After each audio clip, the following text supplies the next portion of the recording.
It's that time again for another not-so-normal gaming podcast, featuring your hosts, MrTechnoSqueek. Don't make me angry. You wouldn't like me when I'm angry. Nostalgic Dan 1. Everything I feel is in this sword. Good. Come on! And Quickfreeze 4. Don't worry. I'll handle the bad guys. This is a podcast you want to listen to, but first, you gotta press start. Hey guys, welcome back to another episode of the Press Start podcast. I am one of your co-hosts, Quickfreeze 4, and I am joined with my lovable, ever so giggly MrTechnoSqueek. How are you, man? Pretty good. Pretty good? Yes. You're full of the giggles tonight, aren't you? Yeah. Yeah? That's a good thing. It's a good thing to laugh. It's a great feeling because you spread the laughter. Everyone else feels good. You make me feel good, Techno. That sounds kind of dirty. Hey! This is a family-friendly podcast. Don't even go there. There's no way in hell that it could be a family-friendly podcast. What are you my mom listens to this podcast. You're lying. Well, yes, but she could. Okay. But we have a very special new co-host with us tonight, and this person has been on the podcast before. Yeah. I'm sorry, what'd you say? It's Nostalgic Dan 1.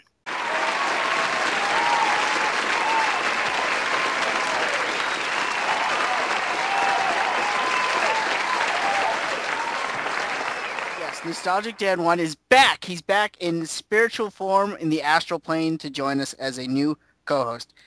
But besides Nostalgic Dan 1, we have another brand new co-host, and this person's been on the podcast before. Listeners seem to like this person quite a lot, the last few comments we got. And yeah, let's just introduce this great co-host. We got MissRPGJo.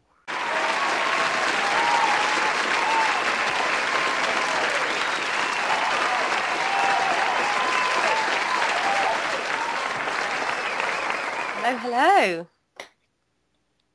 You're a brand new co-host. I know. Oh, it's so weird to say that. Yeah, I'm the new co-host. How you doing, guys? We're doing good. Good. Pretty well.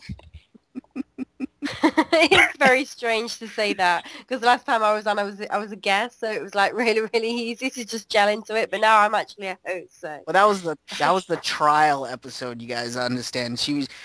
I'll tell you guys right now, and not to make fun of Joe in any way. She was very nervous when we asked her to be a co-host of this podcast. She was very nervous. Aww.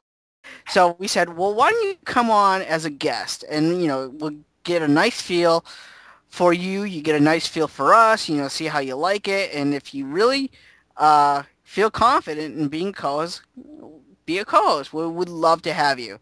And Joe, what'd you say? She said yes. Yay! Techno, say yeah. Yeah. I'm not gonna lie, guys. I'm still pretty nervous, but don't be nervous. I'm getting there. Well, like I said, there's a lot of comments, which we'll read off later in the episode. People seem to like you, which is a good thing. Well, that's good. I wouldn't be here if they didn't like me. If they said get that British tart off at once, I wouldn't even be sat here. Like, who's that British chick? British chick. With a stupid accent. Great accent. You should have heard her before we started recording. She was describing how she was feeling. She called, what'd you say? You said husky? You said I've got a really bad cold, so I sound like a bloke. And Clive was like, a bloke? What's a bloke? I sound really husky. He says, I just think of husky dogs.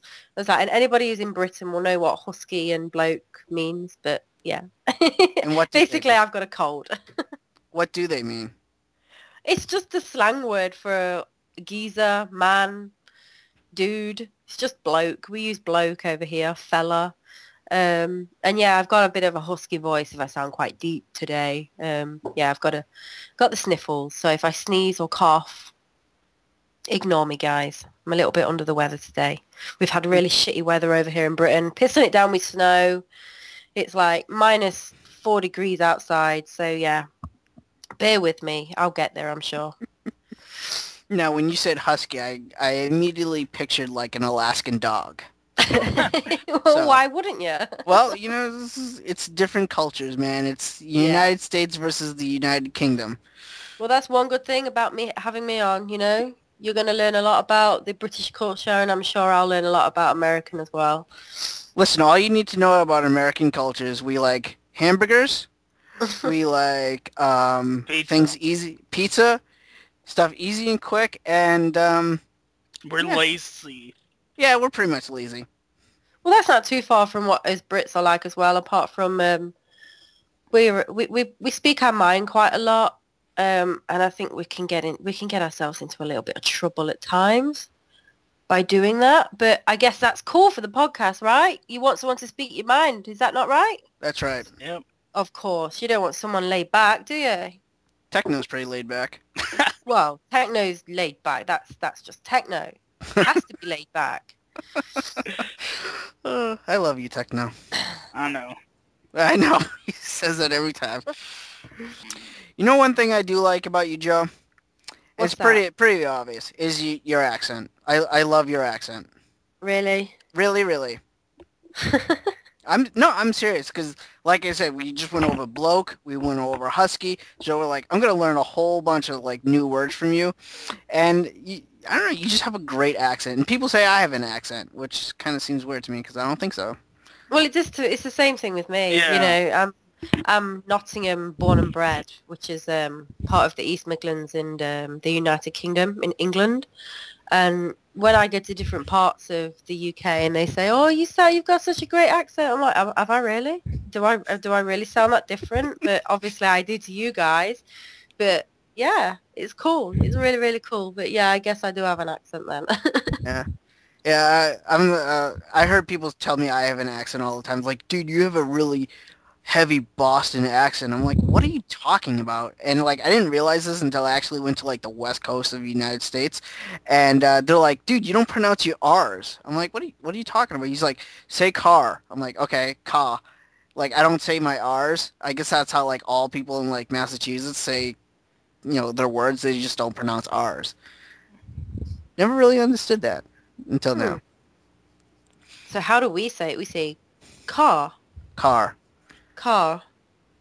But I say ka, like C-A, and that's ka. But it means car. I know what it means, Cliver. Okay, well. I'm sorry. Techno, say car. Car. Car, good. See, Techno, you don't have an accent. Or at least not to me, anyway. Well, we've been doing this for like, what, 66 episodes? Yeah, that's true, so I gotten used to you. Well, Joe can answer the question. Joe, does Techno have an accent? You, obviously you both have got an American accent to me, but you both do sound relatively different. Yeah. You can tell you come from different parts of the United States, for sure, yeah. Definitely. I don't know all the states in America, but yeah, you can definitely tell that you come from different places. So yeah, as for a topic, guys, I don't know whether you've got one. It's just because, I don't know about you, but it's been pretty flat in the news this week. I haven't really read much going on at all, apart from the Sony thing, but that's not really major news. But I thought we could just basically talk about whether we're excited for the new generation that's coming up this year. Is everyone excited by it, or are we just a bit like, nah? That's No? me. Or are we just, really pumped for it? Because obviously E3 is coming up. I'm pretty much on the new generation, to be honest with you. Because like this is how I see the new generation. And I believe I said this before. Is a new system can come out fine, great, awesome, fantastic, but it has to have that must-have game. Mm-hmm. If it doesn't have that, then I'm not interested. That's like why I don't have the Wii right now, because there's no must-have game, at least to me anyway. That I need to play. I don't know about you guys, but Yeah, it's with me. You know, I got my PS3. I guess 2 to 3 years after it launched. I got the slim version, not the super slim, but the one that came after the what people call the whole grill version. I've never heard that term before. Really? Really? Yeah. Well, my first system out of the three we have now was the Wii, and then I went Xbox. So PS3 was the last one I got. So. No. You know, there are 3 versions of the PS3. Yeah. Okay. Okay? I got the second version. People here, I guess, call it... I've heard it on YouTube. People call it the first version grill. The griller, or grilling machine, or... Because it looks kind of like a grill. And, you know, all those jokes, people making, I don't know, grilling meat on it. Because it got, like, so hot, I think. Oh, it overheated? Yeah. Okay. That sucks. So. But Well, why did you get the PS3, though? Why did I get a PS3? Yeah. Well, I asked one for Christmas, because really, I'm gonna say it, to me, the 360 doesn't have the titles that I like to play, because there's really no first-party games that, you know, that really want me back to the 360, because you got your Halo and Gears of War, and that's pretty much it. If I can't really think of another... You know what? What about your RPGs, Techno? What about Blue Dragon and Lost Odyssey? Okay. Yes, I will say, you know, I'm still playing Tales of Vesperia. Good man. But, you know, other than that, I bought... Yeah, I agree. There isn't a great deal of IPs on the 360, I agree, but I mainly bought my 360 mainly for the... For all the games that come out, you know your multi-platform games that come out on the Wii, the PlayStation 3, well, not so much the Wii, but that come out generally on both consoles. Yeah. I will always pick 360, and that's mainly just because of the online. Yeah. It's got nothing to do with the PlayStation 3 at all. I think the PlayStation 3 is a great console, I really do, but I'm an online gamer. And if there's an online game that comes out, I ain't picking it on the PlayStation 3. I'm sorry. I'm picking it on the Xbox, because that just wins hands down for me every time. But then again, your offline games for, you know, your IPs and stuff, absolutely. PlayStation 3 every day. You know, I'm luckily enough to own all 3 consoles. But, yeah. Xbox to me does win, but only for that point. And that's why I'm really hoping, fingers crossed, next generation, Microsoft gets a kick up the arse and they actually go, you know what, we need to invest some money and actually get some good IPs. I'm really, really hoping they do that this time. I really am. Because that's the only downside to them for me. Everything else is fine. People may bitch and moan about that you have to pay. It's 25 quid a year, dude. That's not even the price of a game over here. That's nothing. 25 quid's nothing. I can pay that going into town and back, you know?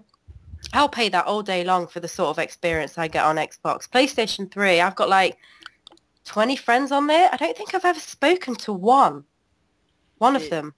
One person, I think. And that was dogging my lens. I got about 11 people on my PS3 and I don't talk to any one of them.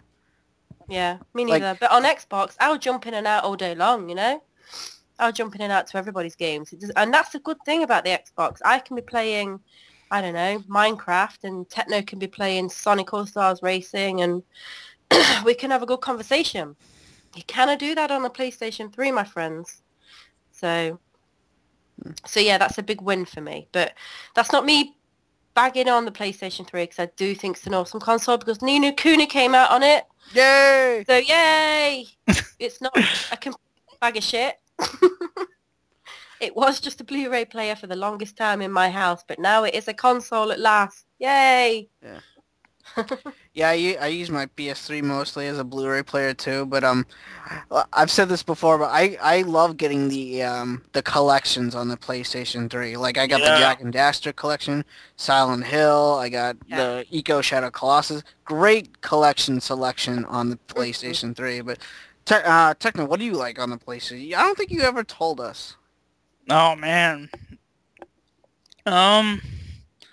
As I guess you would know, Clive, that I like wrestling.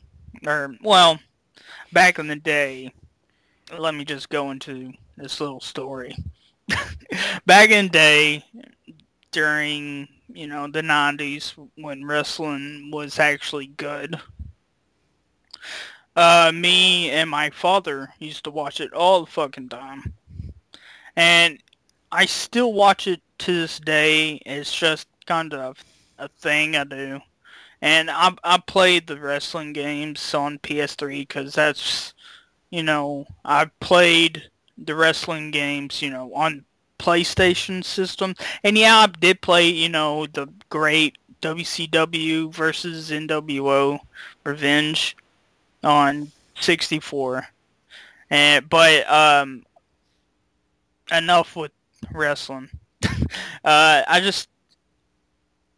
love single player games, and it's kind of weird because like I can always remember being in my room back in the day and just, you know, turning on my PlayStation 1 and playing that, and then PlayStation 2 started and I had Jack and Daxter. I was like, oh my god, it just looks amazing.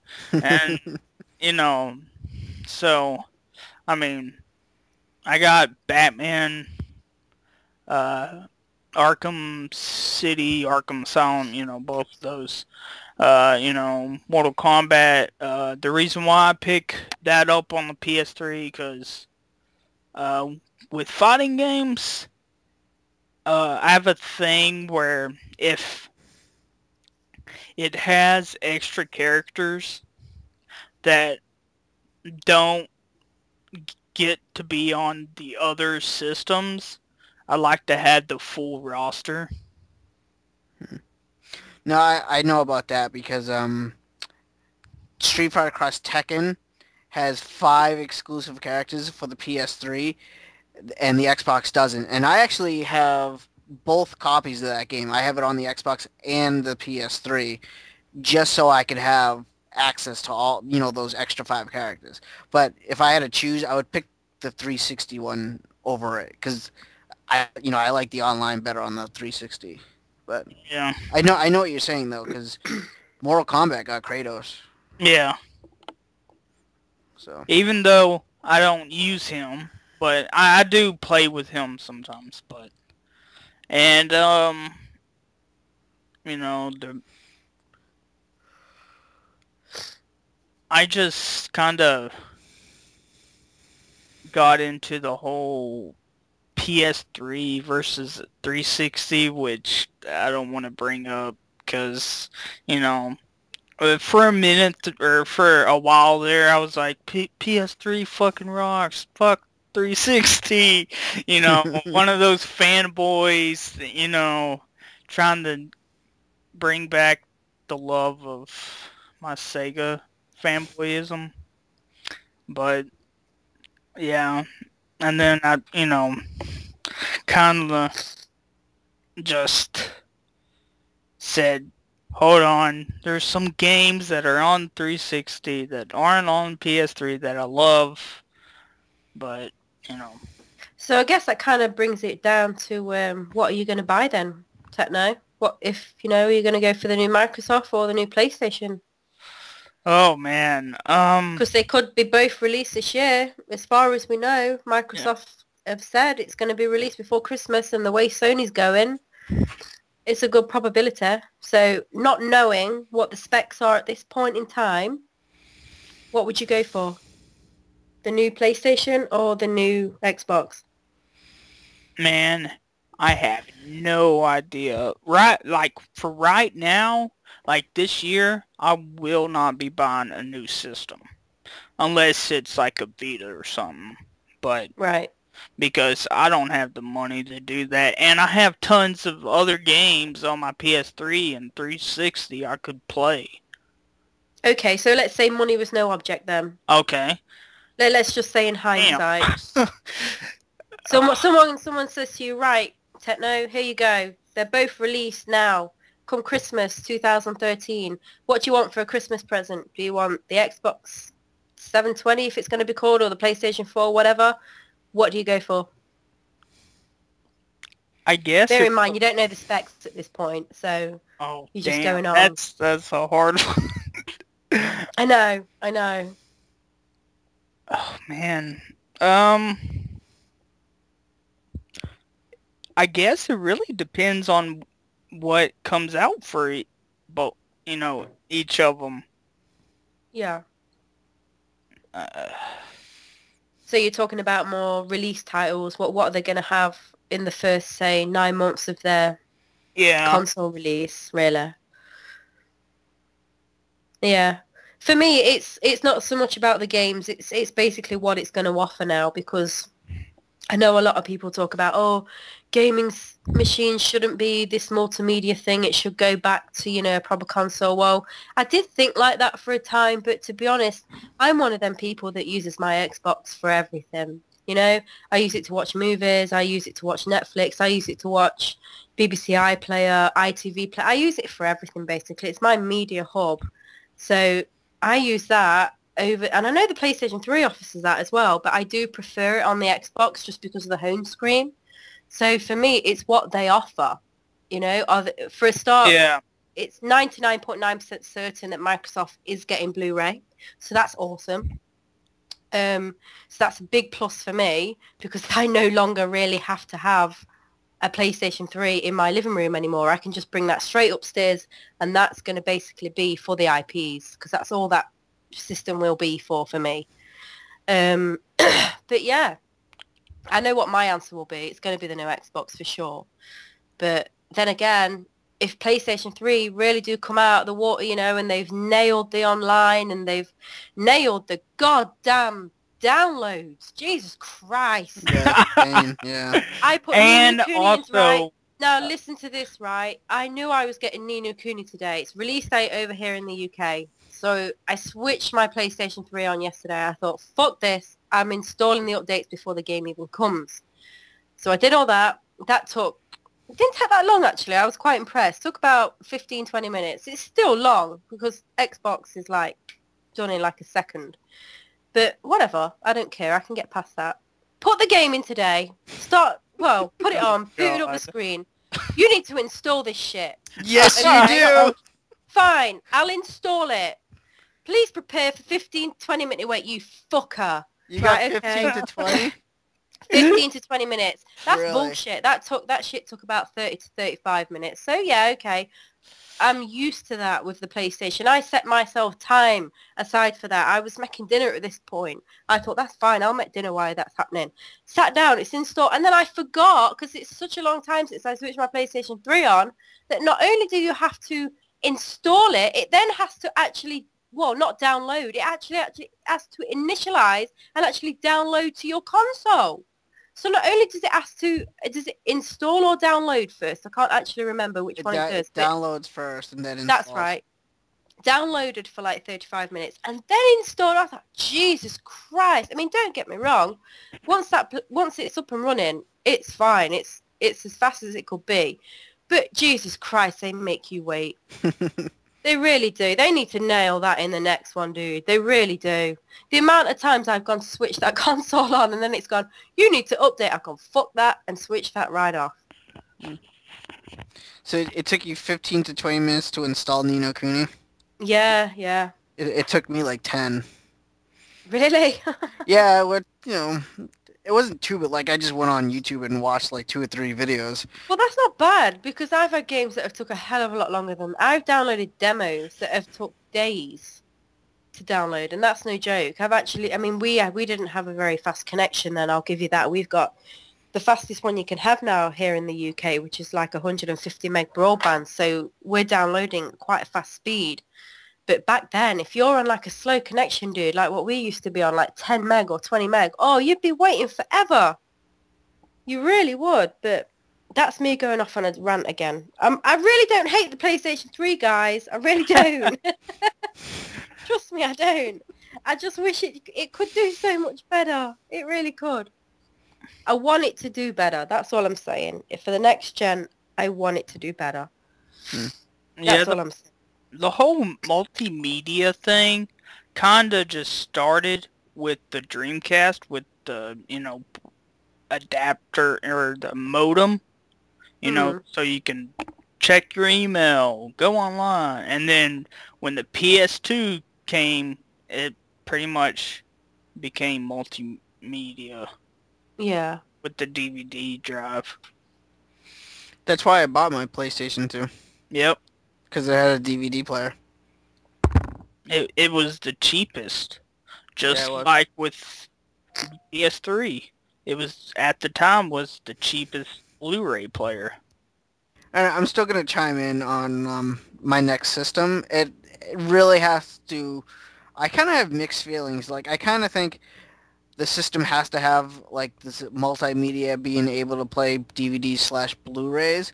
But really, it has to come down to a game. Like, it has to have that must-have game. And again, I've said this a million times, and you guys are probably getting tired of it, but it has to have that must-play game. Yeah, so, no, I agree. But I can understand, like, it has to have that multimedia thing, too. Oh, yeah. I mean, don't get me wrong, that isn't what I want out of the console. That isn't what will make me buy it, but these are just, I mean, obviously, the games come before anything. Hence why I said I would hope to God Microsoft invests some money in some really good IPs this time around. I really, really do. I mean, they had a good few. They did. I've got quite a few that I'm playing through at the minute that aren't on the PlayStation, but I don't really care whether they're on PlayStation or not, or on Xbox or not. I don't care if they come out for both systems. I just want a system to do everything that I want. And at the minute, the Xbox does that. So I'm assuming the new Xbox will as well. But I will hold my hands up, hopefully February the 20th, which isn't so long away. No, it isn't. If, I mean, this is just all speculation, of course. Sony hasn't said they're going to be bringing, the next gen out, but we think it might be. And if it is, then yeah, they might blow us all out the water and go, fuck you, Microsoft. This is what we can do. So who knows? I really think they're going to be the last ones to come out, PlayStation, because that's pretty much what they did with every, console they've had, because they look at what their competitors have and they build up upon it. Yeah, they do it better. Yeah. That's why the PS3 has a Blu-ray player. Yeah. Yeah. Well, you could argue do it better or argue steal. Oh, well, if you think about it, we'll take all three of the systems that are out now. All three of them have different things that make them special. Like, if we take away all the games, right, the PlayStation 3 has the Blu-ray player. The Xbox 360 has the Great Online. And the Wii/Wii U has the family-friendly, get together and play with your friends and stuff like that. And, those three things work great for those three systems. And, like, you don't see Xbox having a Blu-ray player. You don't see PS3 having that family-friendly get-together. You know what I'm saying? Like, they each have their own unique, feature to it, which is, makes each one of them special. That's how I see them. No, yeah, I agree. I really, really do agree. And I'm in a position that I'm lucky enough to own all 3 consoles. But the majority of people that I know can only afford to have one console, you know? Yeah. So if you can only afford to have one console, you've got to pick the best of the bunch. I mean, luckily, me and Tom both work. We have reasonably good jobs. We're not rich by any means, but, we have no kids. We don't really go on holidays or anything. Gaming is our hobby. So when new consoles comes out and new technology, this is what we both enjoy doing. So we can go out and buy them. But saying that, I'll give you an example. My 16-year-old niece, for example, she loves gaming. She's got to make a decision when the next gen comes out. What's she going to go with? Nintendo, Sony or Microsoft? Now, at the minute, she's all about the Xbox because she can play online with her friends. She can't really do that on the PlayStation 3, but she's also said to me she would love to play games like Ni No Kuni, but she can't. So what I'm saying is, why can't we have the best of all 3 worlds, if you know what I mean? They're all competing. Nintendo I will love till the day I die because they have the quirky games, but you'll never really find them on the other consoles, which is sad, So I guess this is what my argument is. Why can't we just have it all? But then again, we can't, can we? Because then there wouldn't be a war at the end of the day. So, yeah. What do you guys think? Yeah, like, if there's no competition, then we would just get crap. Because with great competition leads to them making great games. And then we all win, so. Yeah, and we do, for the most part, like I say, we do, but it's just unfortunate that, not everybody gets to experience. And that's kind of annoying because then that's where your Xbox fanboys come in and your PlayStation 3 fanboys come in. Because if you get somebody that's never, I know somebody, I'm not going to name names, but they're in the gaming community and they've never played on an Xbox 360 because when the PlayStation 3 came out, that was their console of choice because they'd done the PlayStation 1, they'd done the PlayStation 2, and they wanted a Blu-ray player. So yeah, sure. They went over to PlayStation 3, nothing wrong with that at all. But they slag Xbox 360 off so much. Oh, it's all about Call of Duty, it's all about fan wars. No, it's not. I don't play those games. I'd never go online and get abuse. If you want that sort of thing, then yeah, go and play your Call of Duties. You're going to get abused. But for the most part, it's a good family console, but I can't get that across to other people that have never played it, you see. Because they've only ever played the PlayStation 3. Now, for people like ourselves, we've played all of them, so we can have a good banter about it and say what we like and what we dislike. But that's where you get your fan wars. Because then you get someone going, no, Xbox is crap. Well, no, don't say it's crap, because you've probably owned it for about a week and decided you didn't like it. So, yeah. I don't know. I'll probably end up getting all 3 again. I was adamant I wasn't going to. I'm just going to get one this generation, but I don't know. I was adamant I wasn't going to get a Wii U, but, well, I'm still not at this point. I still think that system's a bag of shit, but still. No, I'm kind of... if all 3 of them come out with new systems for the next generation, I'll probably get all 3 too eventually. But if a system came out digital only, like if all you could do is just download games, I will not buy that system. That is the one thing that'll get me to not buy a system. Yeah. If it's digital only, because I like my physical stuff. I gotta have the physical game in my hand. So if the new Xbox 720 or whatever it's gonna be called is digital only, I will not get it. Like even if it has the greatest Street Fighter or the greatest Mega Man game or the greatest, I was going to say Pokemon, but like the greatest game ever, I will not get it if it's digital only because I want that physical copy. Well, they won't be doing that this generation. Well, they probably Steam not, will. but you get what I'm trying to say. So yeah, Steam will. Steam Box is coming out, obviously, and that's going to be download only. But there's no way on earth Microsoft's going to do that or PlayStation because we just aren't ready for that yet. I think the next gen, after this one, absolutely, it's going to be download without a doubt. That's just my opinion. But I don't think we'll be seeing that anytime soon yet. I think they're going to try and push it. Like, we can already download games on PlayStation and Xbox. But they're more expensive. I mean, who's going to do that, you know? But I've always said I would never do that. But saying that, when the Steam box comes out, guys, and they're bringing games out for as cheap as they are, I might do it. I might go over to it, because I'm sorry, but you cannot deny how cheap these games are on Steam sometimes, you know? No, and I understand that too. Like, if they're that cheap, great. That's amazing for you. But honestly, it's a digital download. I'm not interested in the Steam box because, like, it's all going to be digital. So, but that's great for you, or in Techno. You know, it's great for you guys if you want to do that. That's fine. The only reason, I mean, if you'd have spoke to me a year ago, I'd have said no. But the only reason I'm saying this now is because I've been playing more and more games that need online support. Now, if you need online support, it doesn't matter whether you buy that game physical or not, because in 10 years' time, whether you've got a physical copy or not, you're still not going to be able to play that game. Yeah. The server's going to go down. So it doesn't really matter whether you buy it download or physical. This is my problem. Now, for example, Ni No Kuni, I'll be able to play forever in a day because I don't need online support for it because it's a single-player game.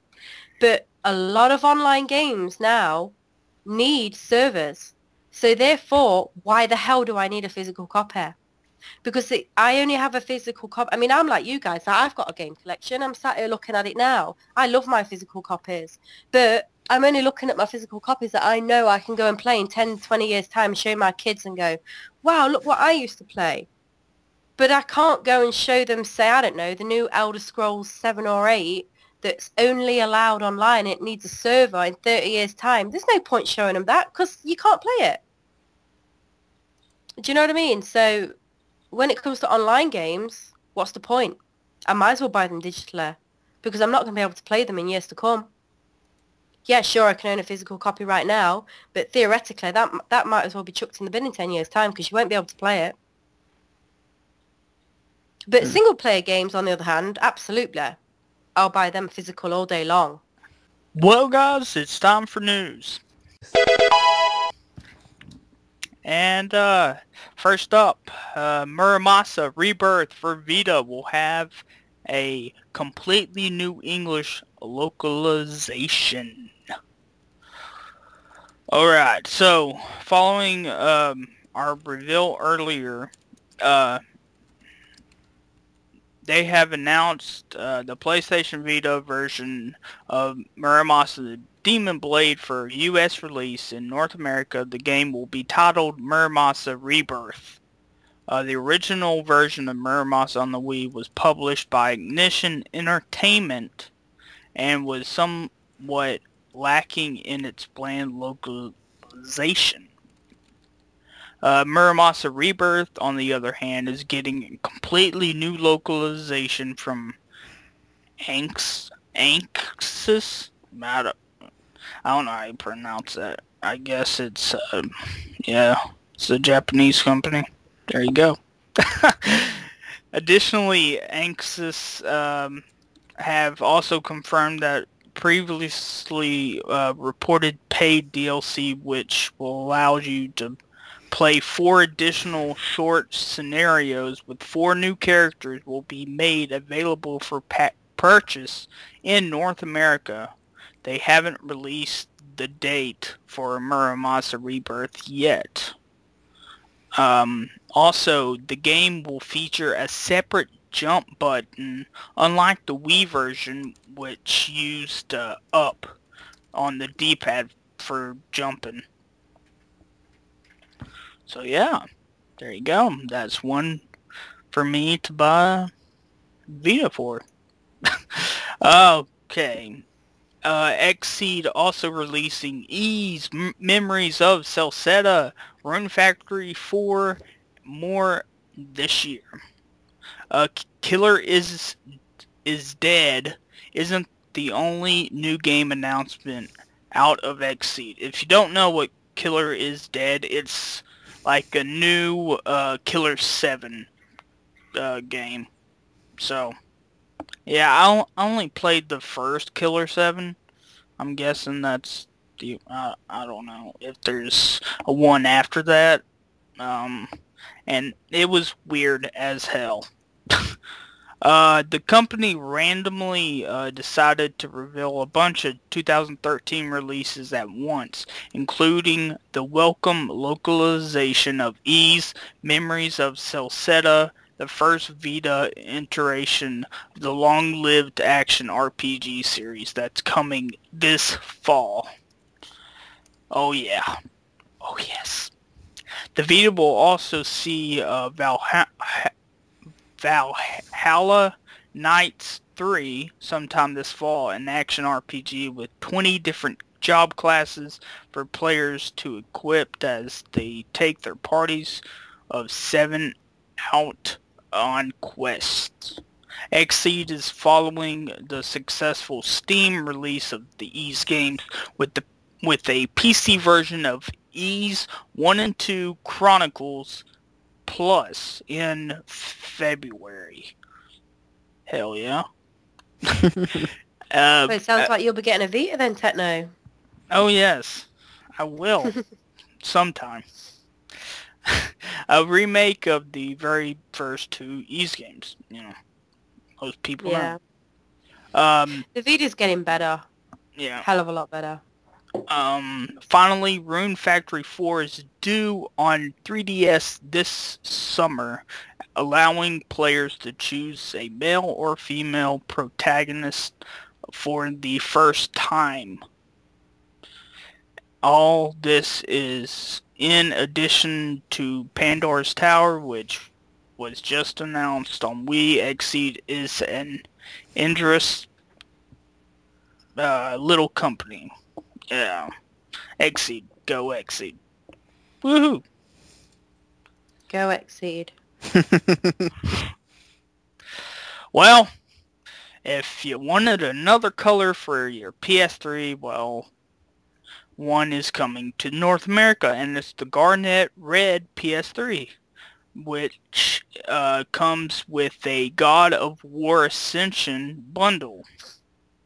Oh, nice. We've had that over here for a while, but it's like you can't get hold of it now. It's like really limited. That came out a few months ago over here. Yeah. The red one. It's nice. If I've seen it, it's really nice. Yeah. The Garnet Red version of the new Super Slim PS3, recently announced for Japan and Europe, is heading to North America, as well as the centerpiece of a God of War Ascension bundle, along with the red 500GB PS3, chosen as a nod to Kratos' tattoo, though through Monster Blood, could also be invoked. I don't know. The $349 bundle comes with a copy of Ascension, as well as the God of War Saga Collection, which includes every other God of War game. 30 days of PlayStation Plus are also thrown in. The package comes out March 12th, concurrent with Ascension. It seems like a great deal if you don't have a PS3 and have been eager to devote your life to God of War. And before I get to my next news story, today was the last day my Plus ran out, sadly. Oh. Fucking pissing me off, because I really don't want to have to buy, because I don't know how that whole, will everything I download just go away? I don't know how the PlayStation 3 Plus works. I don't know completely, but I do know basically what happens is if you download something that was free on PlayStation Plus, that will go away. You'll keep your trophies, but because they have discounted games, don't they? So if something was, say, $10 and it was on sale for $5, if you actually purchased it, you'll own that forever. So if you've bought something via PlayStation Plus that you brought via your credit card or whatever, you will get to keep it. But basically, if you've downloaded a free game, for example, say I don't know, Gravity Rush, for example, is free right now on the PlayStation Vita. If your PlayStation Plus ran out tomorrow, that game would disappear. You wouldn't be able to play it. But if I'd have bought it for, say, the bargain price of $2.99, then I get to keep it. So it's basically, if you brought it, you keep it. If you don't, it disappears. That's all I know. That's how I know it works as of... And the only reason I know that is because I've been looking into it, because I've been actually looking into buying it myself. Because not for the PlayStation 3, for the PlayStation Vita, actually, because there's a hell of a lot of free games on there at the minute that I'm looking into buying. But, yeah, if that helps you, Techno. Does that work on the discounted games? Yeah. If they're discounted and you've brought them, regardless of what the price was, even if you only paid $1 for them or whatever, you're going to keep it because you've bought it. But I think like Infamous 2 is on there at the minute. It is on ours anyway, on the UK store. Yeah. If you download that, because it's free, if it ran out, say like as Techno's has, you wouldn't be able to play it because it's free. You get like 20 free games a month or something. I'm not sure how it works, but yeah, they disappear when your PlayStation Plus disappear, basically. Now, what if you got PS Plus? Would they magically come back? Or That I don't know. I don't know, because how does it work? Do they rotate what free games they give you monthly, or is it just a set? I think if that's the case, if they rotate them, say you download like 10 free games last month, and your Plus runs out this month, then your free games would disappear. Now, since it's a new month, wouldn't those free games that you downloaded, maybe they're not free anymore? Maybe they charge for them now to make room for the 20 new free games. So maybe if you, I don't know how this works, but I would think if they rotate the games every month, then the previous games that were free are no longer free. Yeah, I'm thinking the same.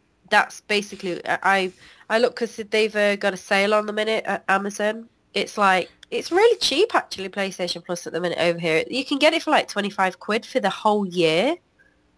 Wow. Which is like that's reasonably quite good, because I don't actually want it for the free games, because I don't really care about the free games, because like what Techno said, once your PlayStation Plus has run out, that's it. You don't get them games. They're gone.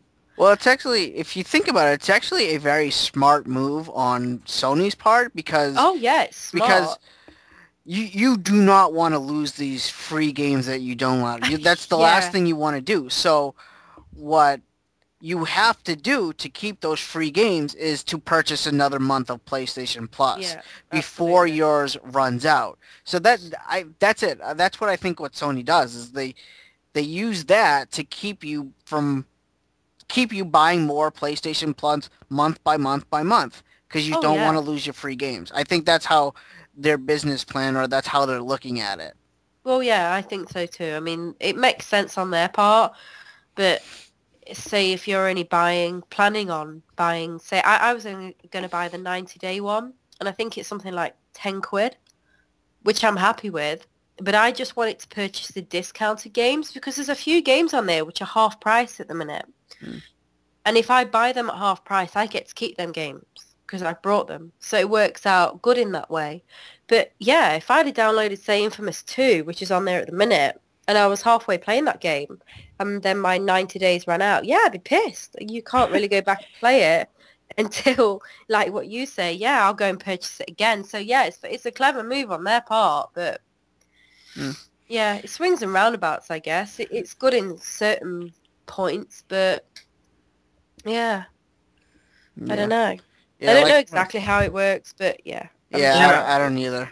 Like, I looked at my list, and the games that I bought for free are still there, and, I try it, and it's like, it pops up with the thing, like, your PlayStation Plus subscription has ran out, go to PlayStation Store. It gives you a link or a button to go back to PlayStation Store to buy more. Yeah, that's what they want you to do, you see. Go and buy that shit every year.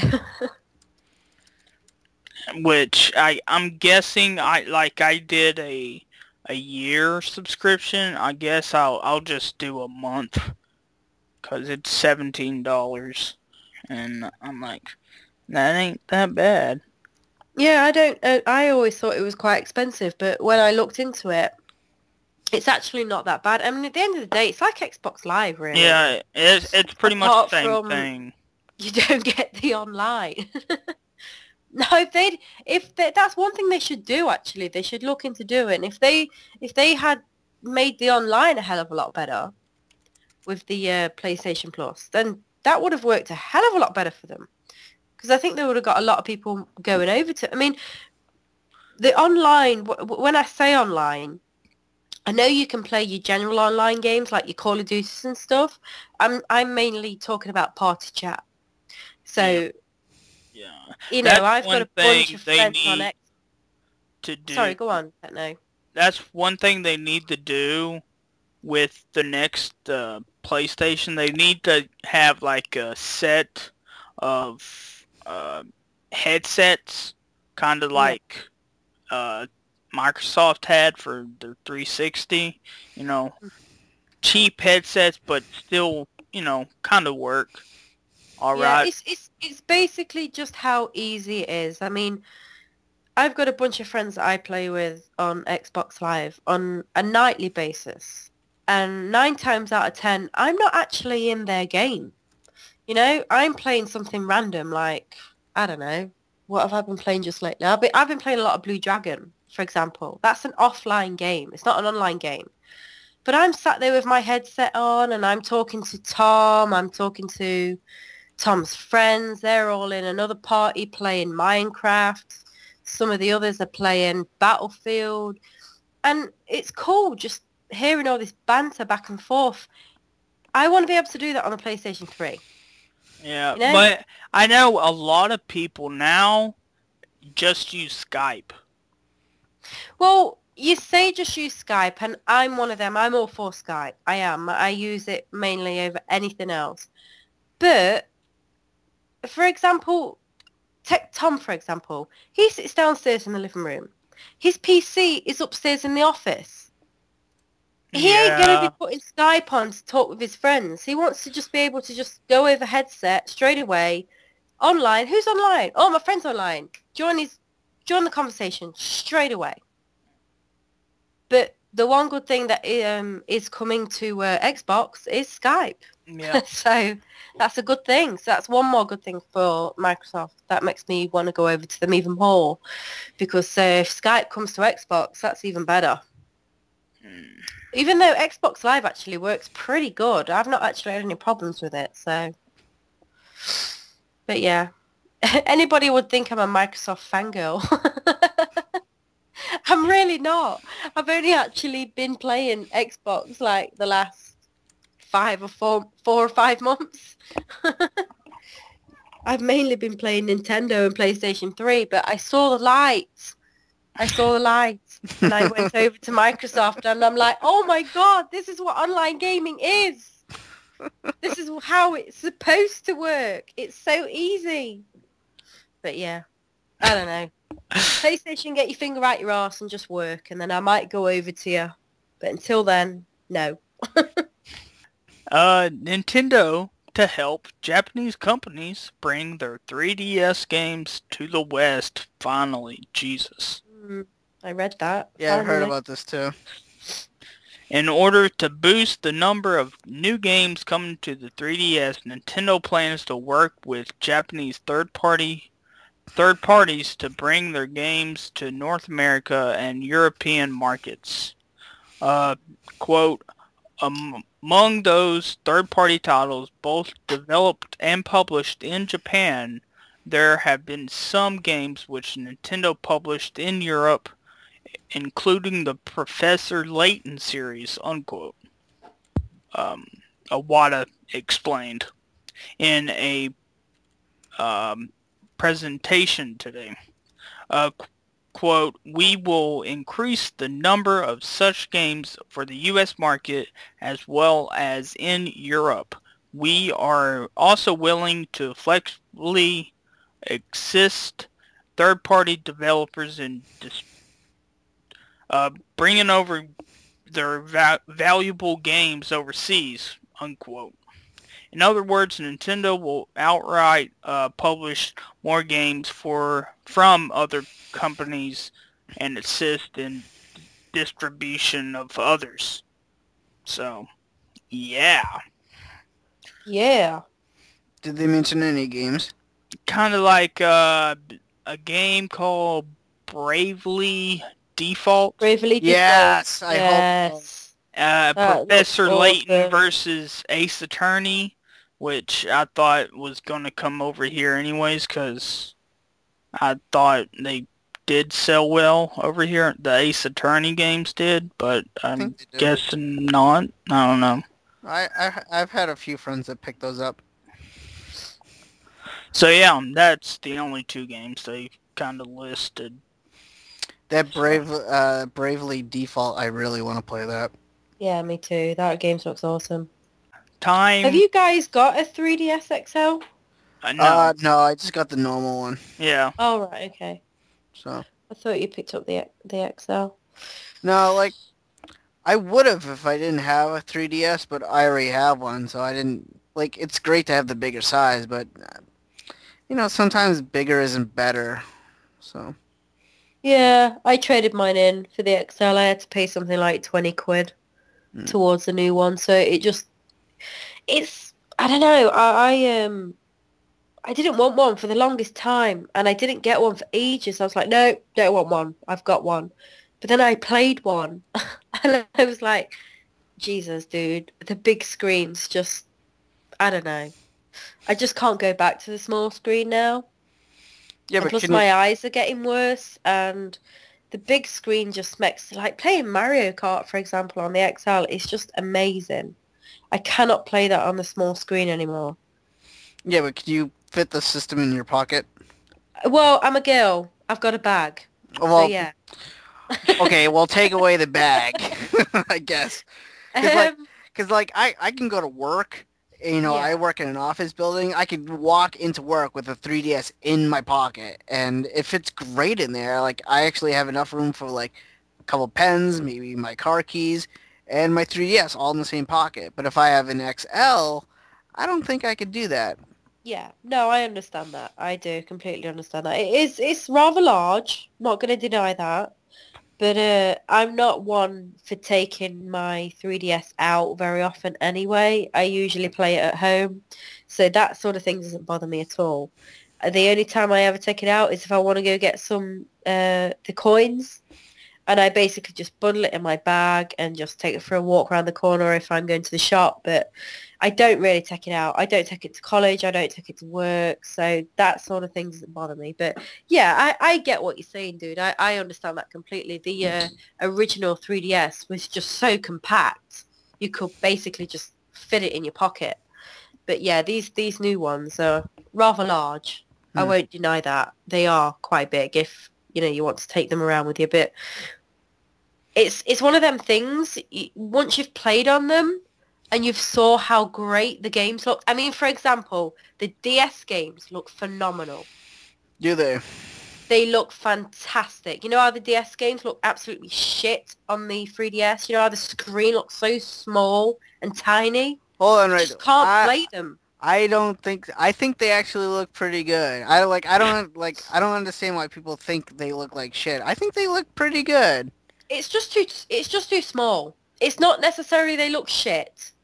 That's the wrong word. It's not that they look shit. It's just too small. Because to me, the 3DS screen is small anyway. So when you're playing a DS game, it's just making the screen even smaller. You play a DS game on the 3DS XL, it's amazing. It's really, really clear, crisp. It's as good as the DSi XL. I never had that. Yeah, see, the 3DS XL is pretty much the same size as the DSi XL. So if you've ever held one of them, you'll know how big it is. But you soon get used to it. My grandma has one. Yeah, they're like I say, it all comes down to screen size and how you want to play your games. I don't play my games on the go very often. I play them at home, so carrying it around doesn't bother me. But I totally get if you're one of these people that take your 3DS everywhere with you. Absolutely. Oh yeah, that thing is attached to me like my wallet. Yeah, no, I get that completely. I really do, because you do want something a lot more portable. Well, it's the only system I can really do that for, because like I have a Vita, and I have a PSP, but I really, even though they're portables, they just kind of feel weird in my pocket, especially because of the joysticks. Like they stick out. They're not hidden like the 3DSs.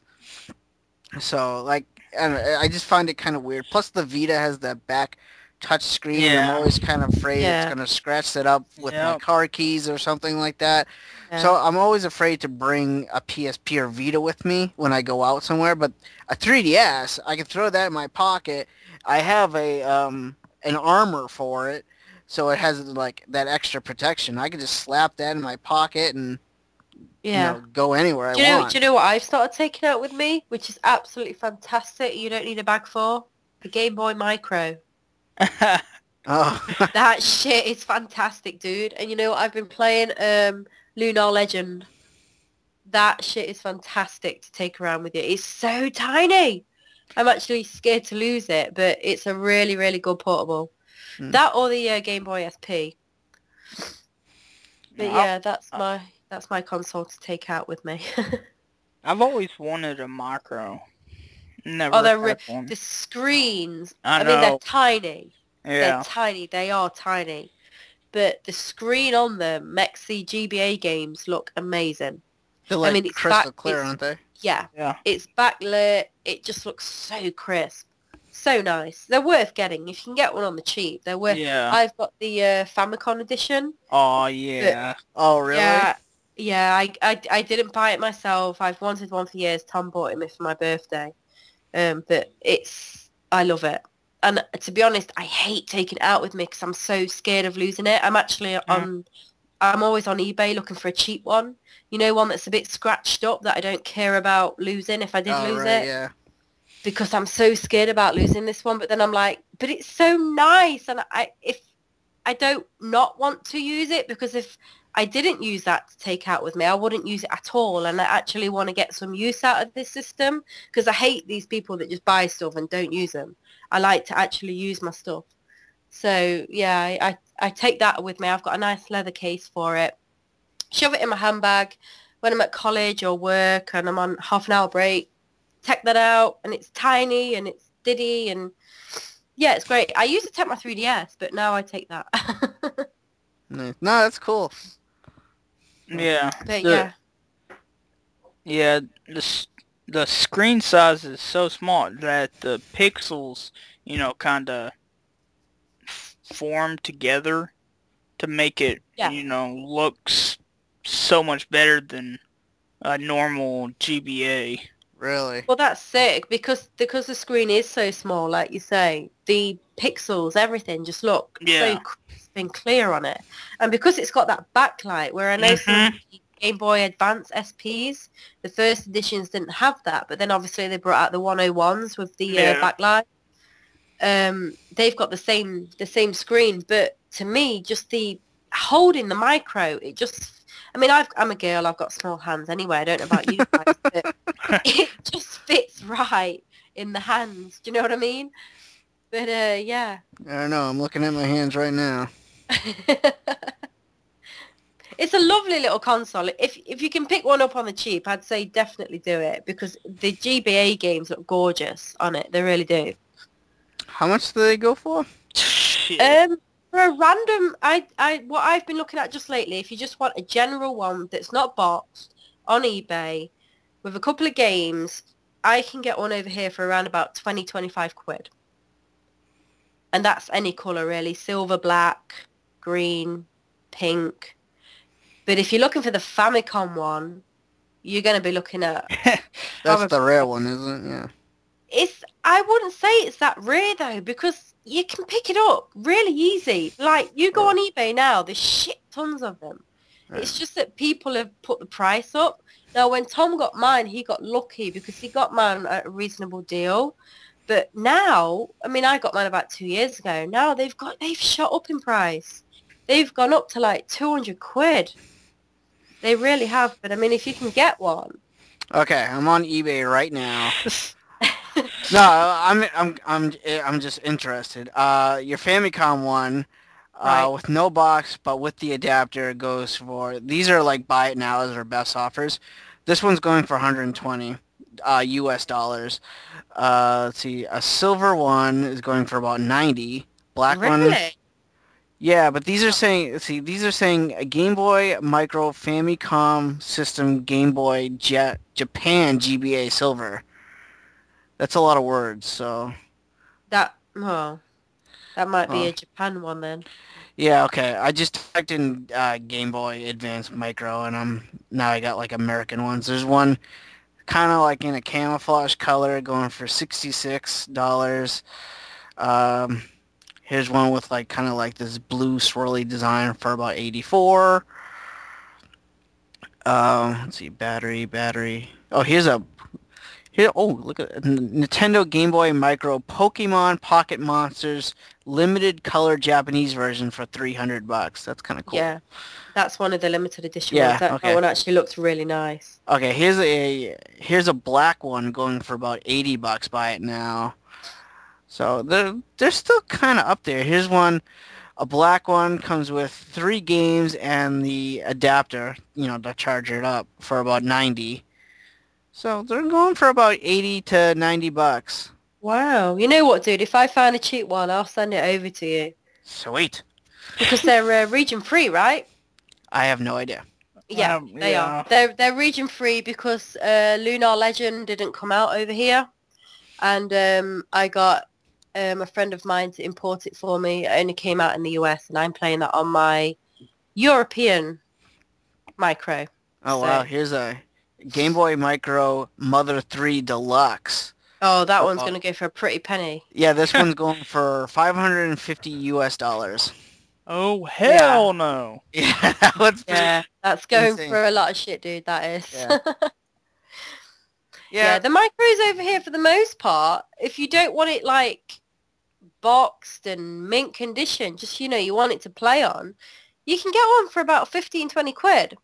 Obviously not the Famicom edition, but, a general silver, black one, you can get them relatively cheap.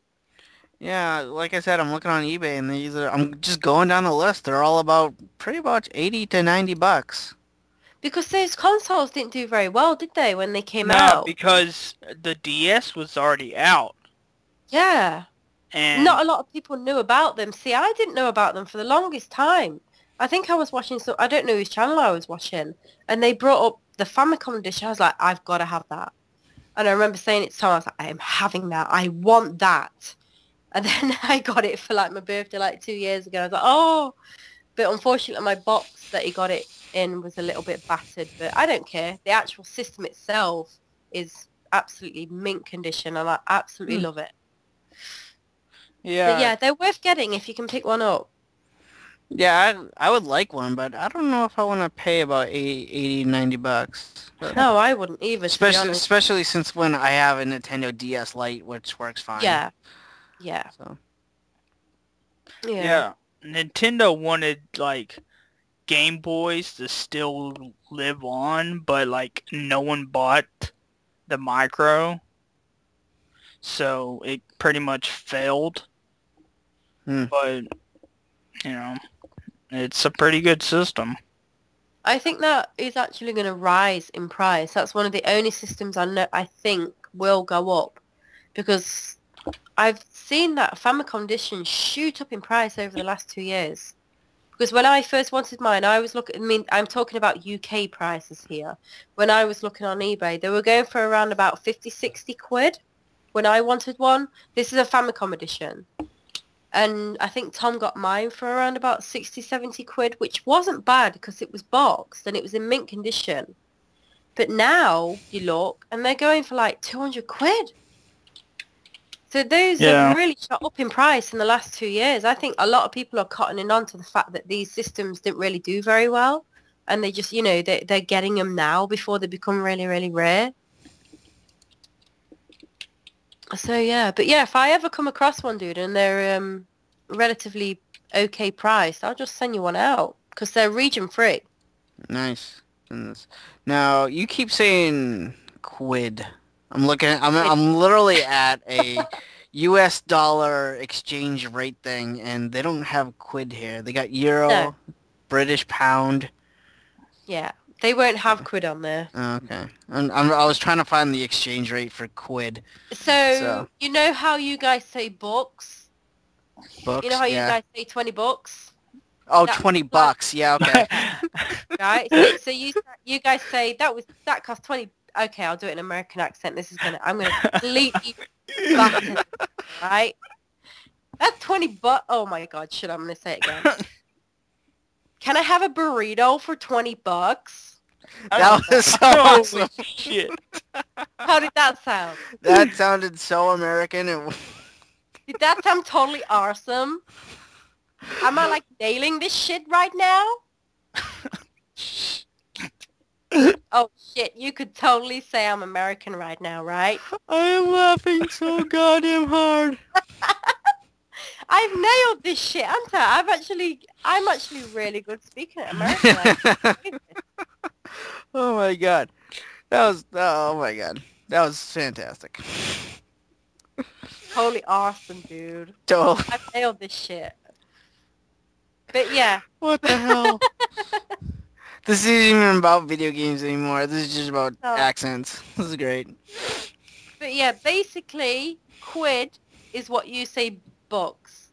So if I go, dude, can I have a burrito for 20 bucks? I'll go, that costs 20 quid. It's the same thing. It's like gotcha. It's like slang for what dollars is or slang for what pounds is. So instead of going 20 pounds, we'll go 20 quid. Okay, gotcha. That's all it means. Alright, gotcha.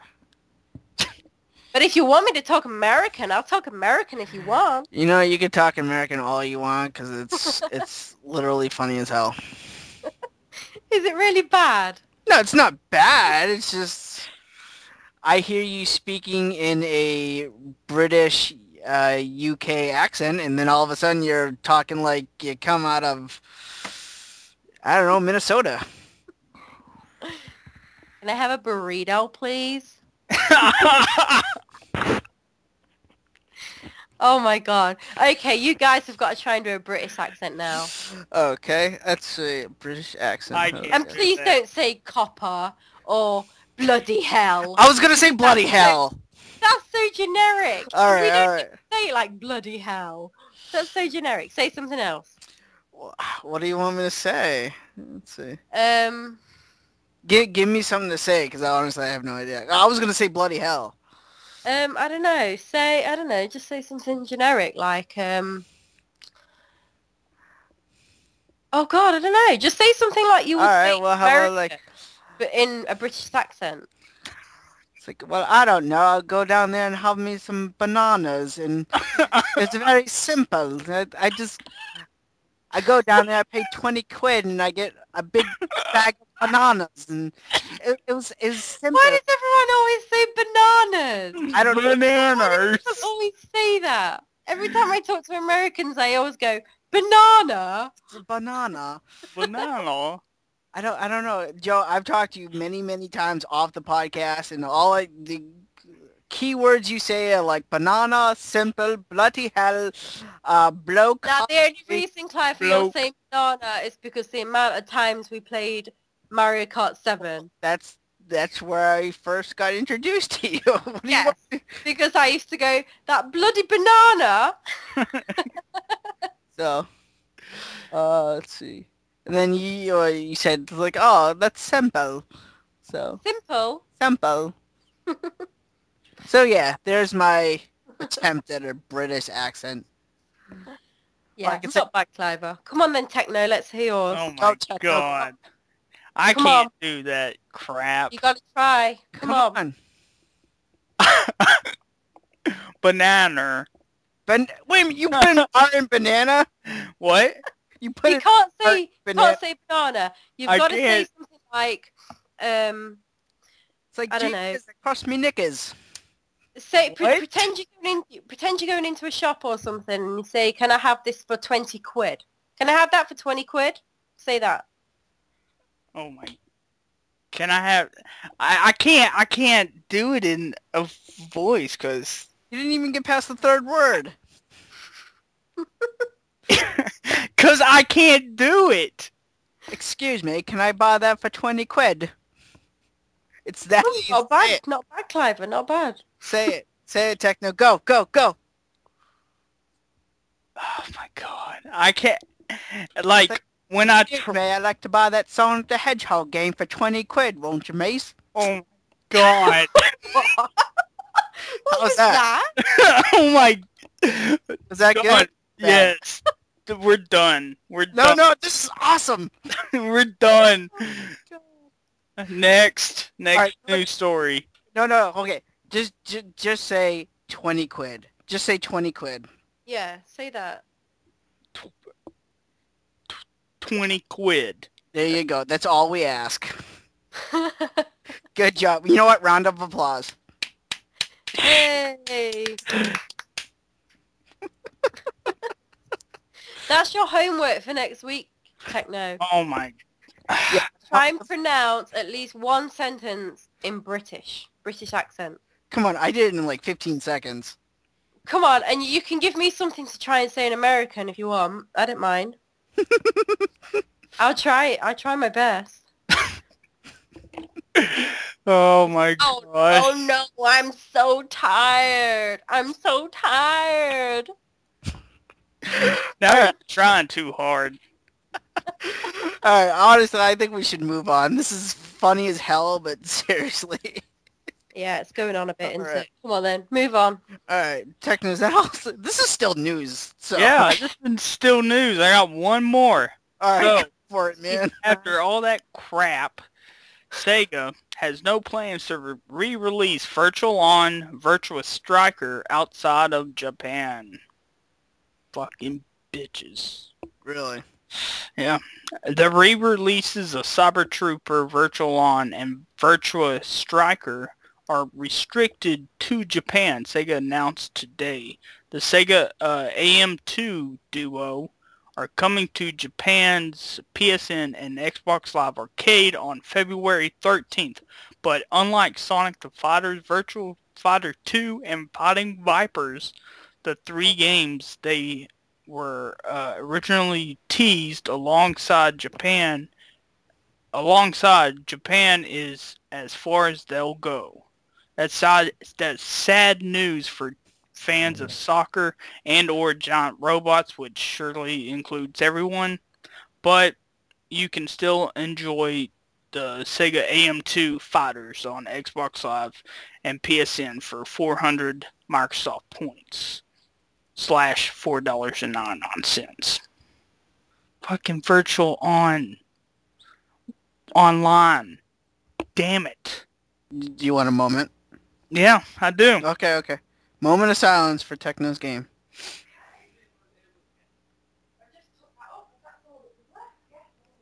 Alright, so that's all you need, Techno? Yep. I'm sorry for your game. It's alright. Alright, well, I hope you feel better about it. Sega better stop being retarded. Well, I have two news stories, and one of them is not really that surprising. The Rockman Xover game, or this is the Mega Man crossover game that's for mobile phones and mobile devices. The localization has officially been put on hold. The social RPG Rockman Xover, or Mega Man crossover, launched in November of last year in Japan, but it will not arrive in North America and Europe as planned by Capcom's Senior Vice President Christian Sevenson. I hope that I'm saying that right. If I'm not, I'm sorry. But he says, and I quote, "Based upon the largely negative feedback from Mega Man fans, I've requested that we place an American release on hold for the time being. We will revisit at a later date. Capcom USA community manager Brent Elston, again, I hope I'm saying that right, reportedly confirmed a release for North America and Europe back in August. Somewhere along the lines, those plans have changed. Of course, that's not to say that plans won't change again, and we may or may not get it in the future, but I love this guy's quote. I seriously do. That he's putting a hold on this game for North American and I guess in Europe as well, is because Mega Man fans are giving negative feedback. Well, no fucking shit, dude. What do you expect? I'm sorry. Like, no fucking shit. What do you expect? You canceled Mega Man Universe. You canceled Mega Man Legends 3. What the hell do you expect, dude? Do you expect to be all happy and shit? You know, what do you guys think? Seriously. It kind of makes sense that people are pissed. Well, yeah, of course, man. You got 2 Mega Man games that were canceled already, you know. Well, one big game of Mega Man Legends 3, which everyone was waiting them for. I was actually really looking forward to this game because I recently just got a Galaxy S3, you know, a brand new phone, and damn, I fucking love that phone. Yeah, dude, me too, actually. But honestly, the first thing I did is I went to the store and I typed in Mega Man because I honestly thought I could get this game right away. And I'm really excited for this game. I would actually play this game on my phone because now I actually have a phone that can play it. And this thing, now it's telling me it's on hold because of negative feedback from Mega Man fans. You know, well, what do you expect? No shit. You're canceling their games for North America. What do you expect? What you should do is release the games that you're saying you're going to release. Maybe you won't get that negative feedback from Mega Man fans. That's just me. I don't know if people don't think that way. That's fine. That's their opinion. But this is my opinion. I don't know about you guys. Yeah, for me, I don't. This is gonna sound really bad. Dude, I've never played a Mega Man game. Dun dun dun! I know. Shame on me. I know. You just killed me. Oh, I know. God. I know, dude. I know. Not a single one? Seriously? No, not one. Wow. Okay. No, that's fine. I'm just surprised. Yeah, I've never got round to playing one. But on the other hand, I totally get what the Mega Man fans are on about. You know, I really, really do. I mean, if it was a franchise that I loved and they kept fucking up all this shit, I'd be in the same. I pretty much think the same way as you do. But in all fairness, I can't really comment that much because I've not really been following it because it's not something. I won't say I'm not interested in. It's just something I've never really. I need to play one, basically. Well, you know what? Here, this is what you have: an American 3DS. I do. You can download the very first Mega Man game that was on the original Nintendo onto it. Do you know what? Now. I think that's even on the European 3DS, and I have my European 3DS in front of me right now, and I'm going to check that right now on the eShop. What's it called? Just Mega Man. Just Mega Man. Just the original Mega Man. Just Mega Man. Okay. And because do you know why I don't play them? Because every time I go to have a look they're so expensive. Like the DS games, aren't they like really expensive? Well, I don't know what it is on your European or your UK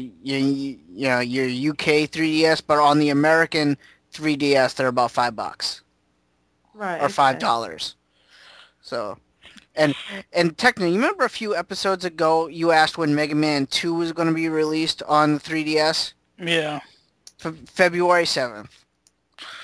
Dun dun dun. So literally next week. All right. Right. Okay. So, there's no Mega Man on the European 3DS. All right. Check your American 3DS for Mega Man. It should be on there because it's out. I have it. I downloaded it. So, but. And what's so good about it? Well, You need to sell this game to me. Okay, I've never played it. So okay, come on, if I'm going to spend money on a game, you've got to sell it. Okay. Basically, Mega Man on the original Nintendo, it's a platformer game where you play as a robot, and at the beginning of the game you select which stage you want to go after, like which robot master you want to take down. And basically, once you find and defeat this robot master, you gain his power, his superpower, and you can use that superpower to fight the other robot masters within the game. And it has this like rock paper scissor element to it, where one robot master's weapon will be the weakness to someone else. Okay. Does that sound something that would interest you? No. Is that kind of like an RPG element? No, I'm not saying this game has to be RPG at all. I don't just play RPGs. There's no stat basing. Like you can't gain. Is it more of a platformer? Yeah. Yes, it's definitely a platformer. And really the only leveling up system you have in the game is just gaining different weapons that you get from fallen enemies. Is it hard? I don't like hard games. Yes. I don't like games that make me frustrated. Because if it makes me frustrated, I will throw the fucking 3DS at the wall, basically. You should probably not download it. I'm not gonna lie to you. I love Mega Man. I could beat it within like an hour. But for a person who's never played a Mega Man game before, it's probably gonna piss you off. Really? Yeah. I'm not gonna lie to you. I love Mega Man, but it's probably gonna piss you off. And like, I still play Mega Man games. I still play the one on the original Nintendo because I have it on the 3DS, and it pisses me off. There's been times where I'm like, fuck this game. Well, maybe this game should be on my challenge list then. Yeah, if you want to do that, yeah. It's not on the European one either. You already checked the European one, didn't you? Oh no, sorry, on the US one. I'm checking it now. Mega Man. No results found. What category is it usually in? Virtual console? Yeah, go to Virtual Console. That's where I'm in. That's weird. It should be in there. Oh no, sorry, my mistake. There it is. Mega Man. It is. Was Mega Man named Mega Man in Europe? It was, yeah. Oh, it in was Europe? named, yeah, it was. And for the most part, every time you come and get one over here, they're really expensive. Really expensive. I mean, because I know it's like a really big game sort of thing, and I got it on my ambassador program. You know, is it the NES one or the GBA one? I can't remember which one it is. I think it's the GBA one. Yeah. I didn't get a Yeah, Mega Man me neither. Oh, you know what? I'm thinking of Metroid. Metroid. Yeah. Yeah, I'm like, I didn't get a Metroid Mega Man Fusion game. is the one you're thinking Um, about. Yeah, I've completely messed up there. But yeah, Mega Man is on both of these, so I might just download it on the European one. And that's the original one for the NES. But do you really think I should play that one, the first one? Or should I just go to one of the newer ones? Well, I just told Techno that... I would start... if you want to start with the older ones, I would start with 2, because that's everyone's favorite. And it's basically, yeah, Mega Man 2 has better robot masters, better weapons, better music. It's basically a better game, and I think you'll enjoy Mega Man 2 a lot more than Mega Man 1, but they're still equally difficult. To me, 2 is a lot easier. Yeah, but how many times have you played Mega Man 2? A lot more than 1. Well, you got to see it from her point of view. She's never played a Mega Man game before, so to her, The only games I can download right now at this instant is the original Mega Man. They don't have Mega Man 2. Yeah, Mega Man 2 doesn't come out yet. It's next week. So if I wanted to play Mega Man 2, how would I play that? Well, you got to download it next week. That's when it comes. Yeah, but scrap Virtual Console. If I wanted to play it on original, is that NES? Yeah. Oh, yes. Yeah. It's on the original Nintendo. Yes. Okay. Or did they come out on portable at all? It came out have, on Game. Actually, GameCube, Joe, this is what you want to do. Xbox, and This is what you want. Like, what are you most interested in? Are you interested in a platformer Mega Man or an RPG Mega Man? RPG? Okay, this is what you do. Since you like RPGs and you want like something on a handheld or a GBA, and since you really like that Game Boy Advance Micro so much, Yeah. there's the Mega Man Battle Network. series. That's a strictly kind of like a grid-based RPG. Right, and is that on the GBA? They are all on the GBA. And what's that game called? It's there's 6 of them. There's 6 games. It's called Mega Man Battle Network. Okay. And basically what it is you play as a boy who kind of has this kind of like a gigapet type of thing, and Mega Man is inside your little gigapet. And what you do is you can connect that. It's called a net navi, but I'm just going to use the word gigapet because it's common, I guess. Basically, you plug this gigapet into like things in the game. So you can plug it into a car or a stove or a lamppost, and you kind of transport Mega Man into the cybernetic world where he can battle different viruses, and then you come across other net navis, or these are kind of like your robot masters that I talked about before, and you fight them in a grid-based battle system where you move Mega Man across this grid, shooting your enemy and using different abilities like battle chips. Like you could throw bombs, or you could gain other people's abilities and stuff like that. I hope I'm not making this sound too difficult. It's actually kind of simple. No, that sounds like a strategy RPG. It kind of is, and I think you would enjoy this a lot more than the platforming Mega Mans. Yeah, I think so too. I'm just looking on eBay now, and they're telling me that it's Mega Man Battle Network 4. Is that right? Well, that would be the 4th one in the series, but yeah. Right, okay. So that's on GBA, and that's about... I'm looking at around, if I want a box copy, I'm looking at least 25 quid. If I want just a loose cart, I'm looking at around 10 quid. Okay. And, okay. Yeah. So, I recommend that series. And if you want to go even, like, if you want to go to, like, a next generation of handhelds, there's even Mega Man on the DS. Right. Basically the same sort of style. It's called Mega Man Star Force series. Basically, it's the same exact thing. It's a kind of a tactical RPG type of thing where you move around on a grid, but it has a more kind of like a 3D visual style to it. Okay. I would really go onto YouTube and just type in and watch gameplay footage of both the Battle Network series and the Star Force series. I will, definitely will. I'm just going to look at some on eBay now and just watch them, because they seem to be going for quite a high price, dude. They really do. Mega Man games do go for a high price over here. They really do. Yeah, that's the only thing that might turn you off. But I might just buy the loose cart, because if you can get the loose cart for about a tenner, I don't mind paying that. Yeah. I would recommend it. And, like, usually, it's kind of have, like, this, like, Pokemon thing to it as well, because you just looked up the Battle Network 4. Well, they have, like, kind of like this Pokemon thing to it where they come up with 2 versions of the game.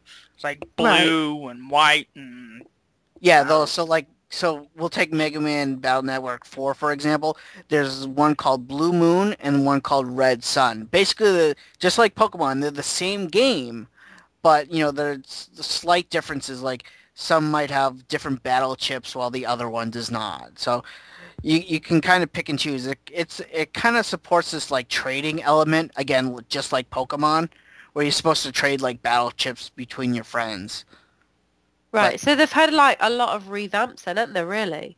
Yeah, there's at least 6 Battle Network games, all on the GBA, and there's one on the DS for the Battle Network series. For the Star Force series, there's only 3 games on the DS. But like I said, those have like multiple versions. Okay. So. Well, I promise to you I will play a Mega Man game. I'm not forcing you, but you know, I would say try out at least one of the RPG ones because I think you'll like it. And then if you want like a turn-based RPG for Mega Man, if you have a GameCube, if you pick up Mega Man X Command Mission, that's on the GameCube, and that's more of like a turn-based RPG. Really? I like like Final Fantasy or something like that. Oh, you see, that appeals to me even more. Well, there you go. So there's a lot of options for you for Mega Man within the RPG style. Because I prefer turn-based. Yeah. If you can find Command Mission for the GameCube, I would pick that up. And you could even play... Oh, Jesus Christ! What? Why? What? Fucking time I type a Mega Man game, 30 quid. That's like... Jesus, man. I told you, Mega Man games over here are really hard to find. I mean, they're not hard to find. It's just that they're so high priced. You know, I'll tell you what. If I find one here in America, a decent price, like $10, I'll pick it up and I'll have to send you one. Well, make sure it's a handheld one because the others are all locked down, aren't they? GameCube's not region free, is it? No. Yeah, so it would have to be like a GBA one. Yeah. I'll keep an eye out for you. Definitely, because those fucking handheld ones are going for about 30 quid as well. I think this is why I decided not to look for them, because I was like, no, fuck that, I'm not even going to bother, because they're so expensive. But, oh. Yeah, I'll look out for you. Okay, dude. But yeah, anyway, the Rockman Xover game is being on hold for the American and Europe release, as far as we know. It's a shame, but I don't know, what can you do? I guess. But my other news story is that somebody has started a petition for the people who did not receive their Ni No Kuni Wizards Edition. There's an online petition which basically tells Namco and Digital River to hopefully get them to maybe reprint the Wizards Edition to fulfill those canceled orders, to people who bought the Wizards Edition and never got it. I'll put a link below in the YouTube channel, so anyone who wants to sign this petition, go there and sign it, because I don't know if this will actually work, but it's a good thing to do. I signed it, even though I got my Wizards Edition, and It just sucks that people did not get their Wizards Edition. And as of now, they have 655 supporters out of 1,000. So they still need about 350 more to go before they actually submit this petition to Namco and Digital River. So hopefully they'll reprint these Wizards Edition for those people who ordered the Wizards Edition and got canceled. So I'll put that link. I'll put the link below for whoever's interested in this. So, but that's basically all the news I have for you guys. What about you, Joe? You have anything? Oh, now you're asking. Yeah, basically I haven't got that much news because I've not actually been looking that much at the news this week. I've had a house full of builders, so I haven't actually been at the internet very much. But I've got a few stories. One's it's not that much news, but it's kind of, it makes you think. Animal Crossing, New Leaf. I don't know about you guys. Are you looking forward to this game? I've never really been interested in the Animal Crossing game, to be honest. Really? Now, Animal Crossing to me is, I'm going to lose my life to that, basically, when that comes out, right? But put it into perspective, right? Animal Crossing in America, in Japan, New Leaf has been the best-selling 3DS game ever. It's beaten all DS game sales, and just recently it's coming up to nearly 1 million download sales. Now, to the average person, that don't mean a lot, but you think 1 million download sales on the eShop. That's a hell of a lot, dude. That's a hell of a lot, because the most ever downloaded game, I forget what it was. It was, I think it was Pokemon. I think it was one of the Pokemon, was it the, I forget what it's called, the AR card game? What's it called? I don't remember. Either way, whatever it was, it didn't even come close to what this is now. So it's like nearly beaten 1 million download sales. Now this is a lot to say for the game, because Japan has actually ran out of copies of this game. So this game's actually got to be pretty good. So you guys aren't really bothered, but I actually cannot wait for this game. I've been waiting for this game for so long. They told us that this game was coming out in January. When we first heard about this game was supposed to be coming out in January 2013, January. I was so excited. Got my pre-order in. Then it got cancelled. Then they told us that we wasn't going to be getting it for a while. Then they told us it was coming out Q2. Then they told us it was coming out in Q3. And still, I do not have a release date for this game. I'm so excited for it. But I'll stop talking about that now, because you guys don't play it, but still. You guys should play this game. You should play this game. Well, why don't you... I tried to sell you on Mega Man. Why don't you try to sell us on this game? Well, oh my god. It's okay. So here's what. Yeah, Techno, you do it. Here's what it is. It's pretty much I forget the damn name of that other game. The plant where you plant shit. Harvest Moon. Yes, Harvest Moon online, but you get to do other stuff also. Yeah, basically you. Oh my god, it's so hard to explain Animal Crossing unless you've played it. It's like, it's just, isn't it like a simulation game? Like you... Yes. It's a simulation game. You're right, it is.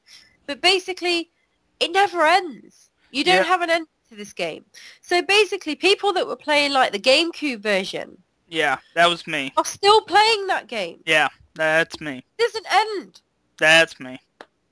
And I've just brought the GameCube version, actually, because I never played it. I played the Wii version, which I loved, absolutely adored. I've played that countless hours. And you can play it forever, because it's just got a clock, and it keeps ticking and ticking and ticking and ticking.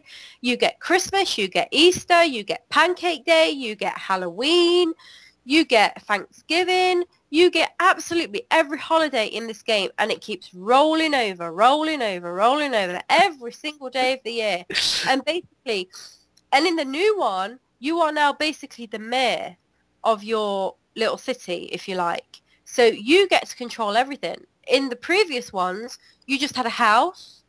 You didn't build your house, you just got a house, and you went and kitted it out, and then you went to Tom Nook, and you brought a mortgage, and you had to pay off your mortgage by paying off him with bells. And oh, it's such a simple game, but works so well. It's so addicting. And the fact that this one is actually going to have proper online capabilities, it makes me so excited. It really does. Because the Wii one had online capabilities, and it did, and for the most part it worked fantastic. It did. I played online and it just worked really, really well. But then again, you've got your friend codes and you've got to wait to connect, whereas the 3DS does have a good online capability. So I think on the 3DS it will be even better. So I cannot wait for this game. So yeah, I'll stop talking about that now, because just go buy that game, please. When it comes out, buy that game. It's so good. Which system is this for? 3DS. Okay. Well, I might, because honestly, I bought Harvest Moon Tales of Two Towns because I've never played it and I was interested in, so I might pick this one up just to try it. Harvest Moon, you have like a time period and what you have to do. Like Animal Crossing, you can do whatever you want. There's not really a time period. It's like you can go away for months and months and months and then come back, and all you'll get is a few of your neighbours come over and just be a bit pissed off at you, and they'll go, "Where have you been?" Thanks for letting me know you was leaving. Would have been nice. That sounds hilarious. They are very funny. The characters in Animal Crossing are very funny, aren't they, Techno? They come over to you and they're like, Yeah. well, thanks a lot. You didn't bring me that shirt you told me you was going to bring me. And they're just like, yeah. Well, I'm leaving now, thanks to you. And then they'll just leave you town. And you're like, yeah, whatever. I didn't want you in my town anyway. Piss off. It really is a good game because you can just play it forever. There's no end. Whereas Harvest Moon does have an end, really. You do have a goal. You have a farm. You have to raise animals, blah, blah, blah. You do have an end to it. Animal Crossing can go on forever. It can go on for years and years and years and years. You can make your house look as gorgeous as it can. And, like, Nintendo will have, they'll have, like, special days. So, like, they'll say, right, today you can only pick up certain furniture. So you've got to go on and you can have, like, Nintendo furniture. Do you know what I'm talking about, Techno? You know what I mean, don't you? What do you... Like, if Nintendo will say, right, okay, it's Easter, so you can just only get the Easter furniture, or you can only get the furniture, or the Halloween furniture. You have to go on at certain times of the day to get these. Oh, believe me, it's pointless me ranting. People that play Animal Crossing will know what I'm on about. You need to play. Yeah, and with the GameCube version, you can, like, find hidden stuff, like hidden games, like the Mario Brothers game, Zelda. You know. Yeah, no, you can still do that one in the Wii version as well. Oh. But yeah, that's my first bit of news. There isn't much more news apart from obviously PlayStation 3, which we've pretty much covered. That's coming out on the 20th of February. We don't know whether they're going to be announcing the new PlayStation 4. Could be, could not. What do you guys think? Do you think they will? Do you think they won't? Or do you think it's a big publicity stunt? I honestly don't have an opinion on this. I don't know. If they announce a new system, great, that's fine. But I'm not excited about anything they could be announcing. I guess that's the best way to put it.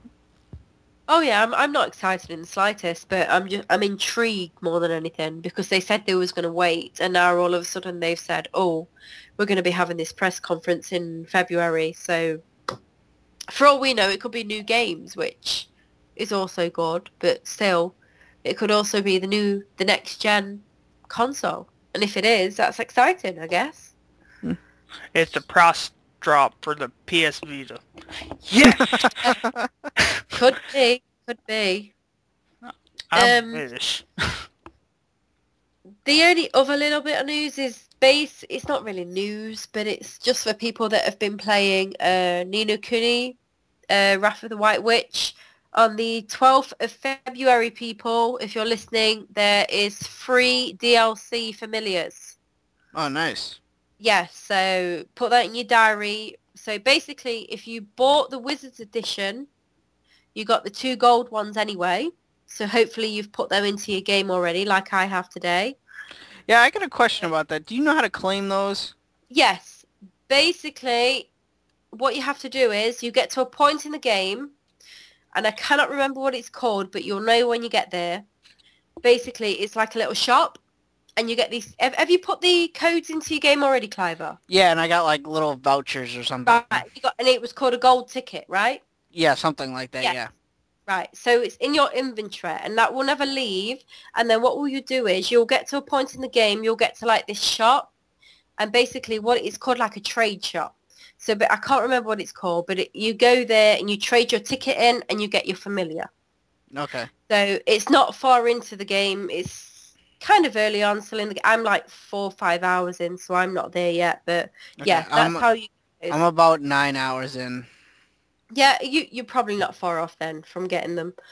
So yeah, you get your 2 familiars if you get the Wizard Edition. I also got another 2 because I pre-ordered with Amazon.co.uk.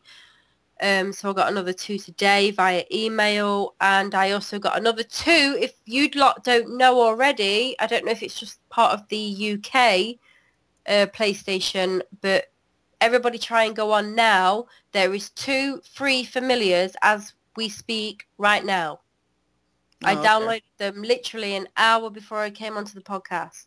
One was a dragon, one was like some sort of like mammal beast, whatever it was. But go try and download it before because it's only a limited time.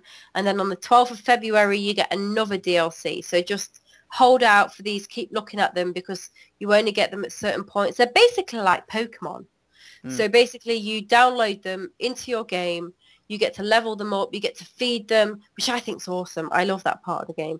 You get to download them, feed them, look after them, and whatever. But yes, 12th of February, you get these free familiars. So yeah, that's pretty much it really for news. No, that's cool. Well, Clava, I watched Batman. Did you? Yeah, Batman: The Dark Knight Returns Part 2. Yeah, did you like it? Oh, I loved it. I have to say, in my opinion, Part 2 is better than Part 1. Oh, yeah. Well, of course. Yeah. And it's a lot darker than what I thought it was going to be. Like, people are dying in almost every scene. Yeah. Did you ever read the comics? Oh, the trade? I did not. Oh, you have to. I'm serious. You really have to. It's one of the best Batman stories ever written, and I'm not just saying that. Like Frank Miller, he did a crazy, ridiculously great job for that story. I was kind of, at the start of Part 1, I was like, Robin, who is a girl? Yeah, Carrie. Yeah, that's her name. Yeah, I was like, okay, whatever. And then, in Part 2, you see that it doesn't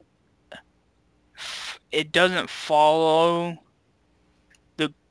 the book or comic or whatever you want to call it. It follows the comic, but it kind of strays off a little with Part 2 starts in November, where I think the comic starts just a week or two after Part 1 happens. I mean, and yeah, the comic and the movie aren't exactly gonna be the I same know shot for shot. They're gonna be various differences between the two. Yeah, and you can see how it's in November because Carrie, Carrie, right? Yeah, that's Robin. Yeah. You can see that she's better at her whole, fighting and aerial acrobatics and stuff. Yeah. So, yeah. No, it's a great movie. It's probably one of the best Batman movies I've ever seen in my life. And probably what's great about it, I don't know about you, what you like better, but Part 2 especially, it had two great things. It had the Joker, and it had Superman. And Batman fought both. And pretty much, anyone listening to this, we're going to spoil the shit out of it. So skip ahead if you really don't want to hear this. But Batman pretty much kicks the crap out of both of them. And almost to near death. And I was just like, holy shit. And the Joker, I love this Joker. Usually we get this laughing crazy out of his mind Joker. Not this Joker. He was, very upright, very polite. He smiled a lot, but he didn't cackle like a crazy madman killer. He was a genius mastermind, and he planned everything out, and he confused, he manipulated, he got everyone, everyone on his side, except for Batman, of course. And at the end, he just fucking killed him. Not even trying. Just he was literally I'm gonna kill you now, and Yeah, that where he's on the talk show and he's like, he's on the talk show. I'm gonna kill all you. Yeah, he's like, I'm just gonna kill all of you, and they thought that he was joking, and he just killed everyone. I was just like, holy shit! And then the scene with the tunnel of love. Oh my fucking god, that was crazy. Like this is not a kid's cartoon. Even though it's not. It's definitely not a kid's cartoon because you have the Joker. You have so much blood in this. Yeah.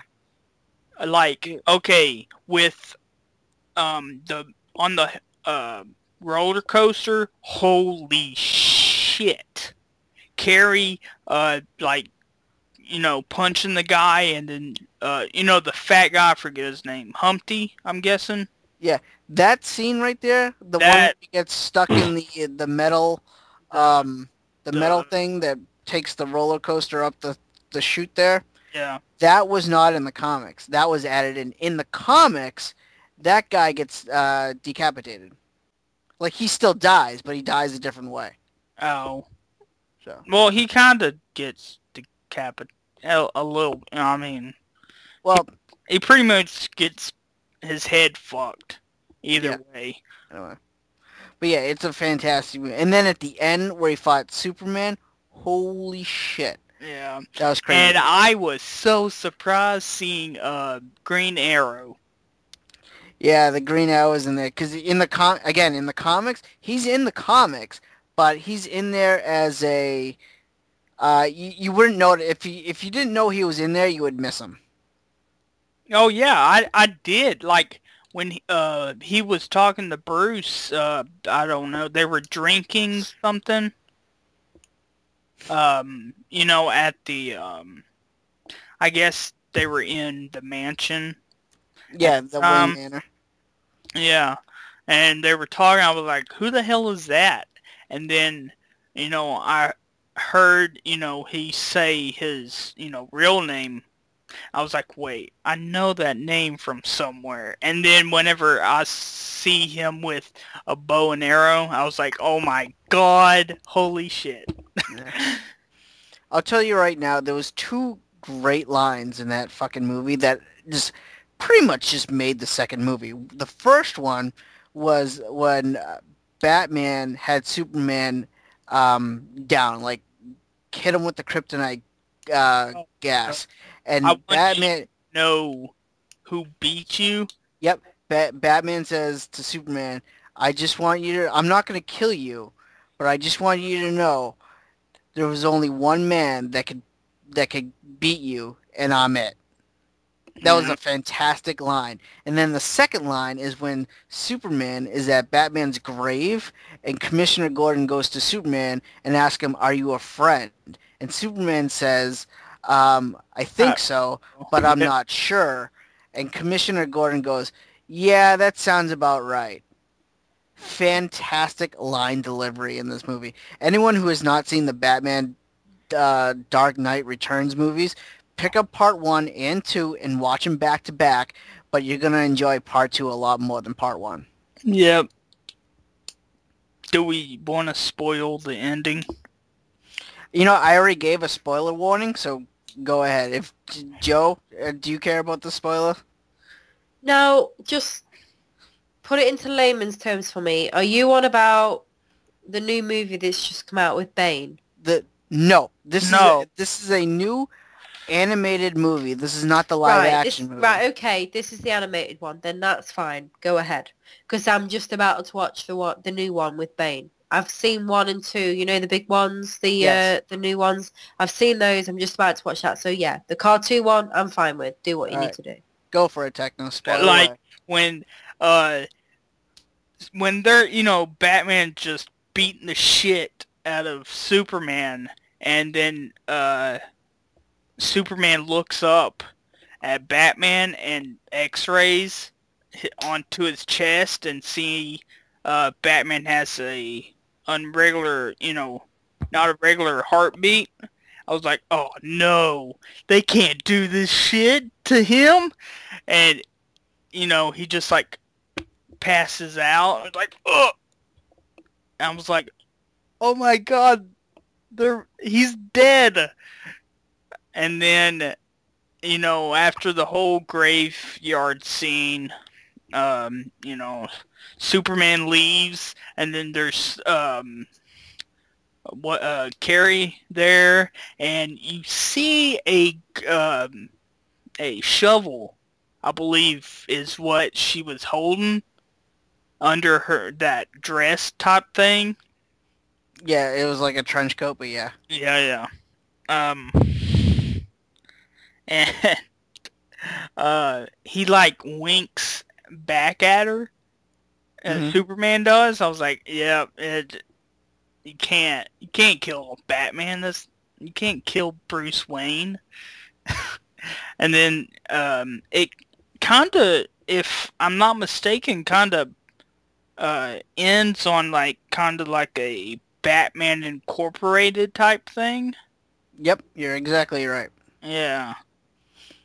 Yeah, he starts training all these Batman followers to be the next generation of Batmen, to do what Batman, you know, probably cannot do in a few years time. So, because, you know, Batman's like, what? In the movie, he's like 70, 80. He's going to die. So he has to pass that knowledge on to somebody. And he trains a whole bunch of Batman followers. So, but yeah, it's basically Batman Incorporated. Yeah. To a certain extent. So, Yeah. like I said, fantastic movie. Joe, have you watched anything lately? Nothing really new. Basically, I've been watching Game of Thrones again. Great show. The best TV show on TV, dude. Without a doubt. I've watched the complete series 1 again. That's probably the 4th time I've watched it through. I'm just waiting for season 2 now to come out and pre-order. For God's sake, I've been waiting for that for so long. Dude, me too, man. Oh, I did watch that and I downloaded it illegally. I did not want to. Shock horror! But in all fairness, even though I do download it illegally, there's only one reason I do that is because, one, we don't have the cable over here like you guys do in America. So basically, when you guys get it aired in America, I wait for it for like a day and then someone's uploaded it and then I get to download it. Because there's no way I'm not going to wait for that shit to come over here, dude. We have to wait way too long. It's not fair. So what I do is I wait and then I go give them my money because I buy it on Blu-ray, I buy the special edition, I'll do all that shit. So I do give them my money at the end of the day. That game's amazing. That game? That show's amazing, dude. You two watch it? Oh, Game of Thrones? Oh, yeah. I haven't seen all of it, or all of what is out. I've seen like a few episodes, but it's one of those shows you've got to watch from the beginning. Yeah. Because if you don't watch it from the beginning, you can still watch it and enjoy it, but you don't really get the gist. And it's like you fall in love so much with the characters. But it's one of these shows that you watch and, like, for example, this isn't really going to be a spoiler because I would say most people that have watched Game of Thrones has watched the first season. And spoiler, if no one wants to know about Game of Thrones, don't listen to me right now. There you go. Right. But the very first season, I got so attached to, like, Ned Stark. And I didn't listen to anything. I didn't watch any trailers. I didn't read any news. And the day he got his head chopped off, dude, I was just so fucking beside myself. Seriously. I was like, Jesus Christ, what the hell's going on? And then, obviously, Season 2 kicked in. Season 2's even better. Season 2's amazing. I cannot wait for Season 3 to be aired.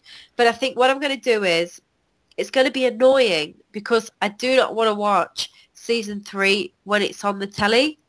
Because when it's on the TV, it's like you've got to wait every single week. I'd rather watch it all together. Yeah. You know, when it's been released, because one, I can't do with adverts. I don't want to watch the adverts. And two, I don't really want to download it in shitty quality. And three, I would rather watch it on fantastic quality and Blu-ray.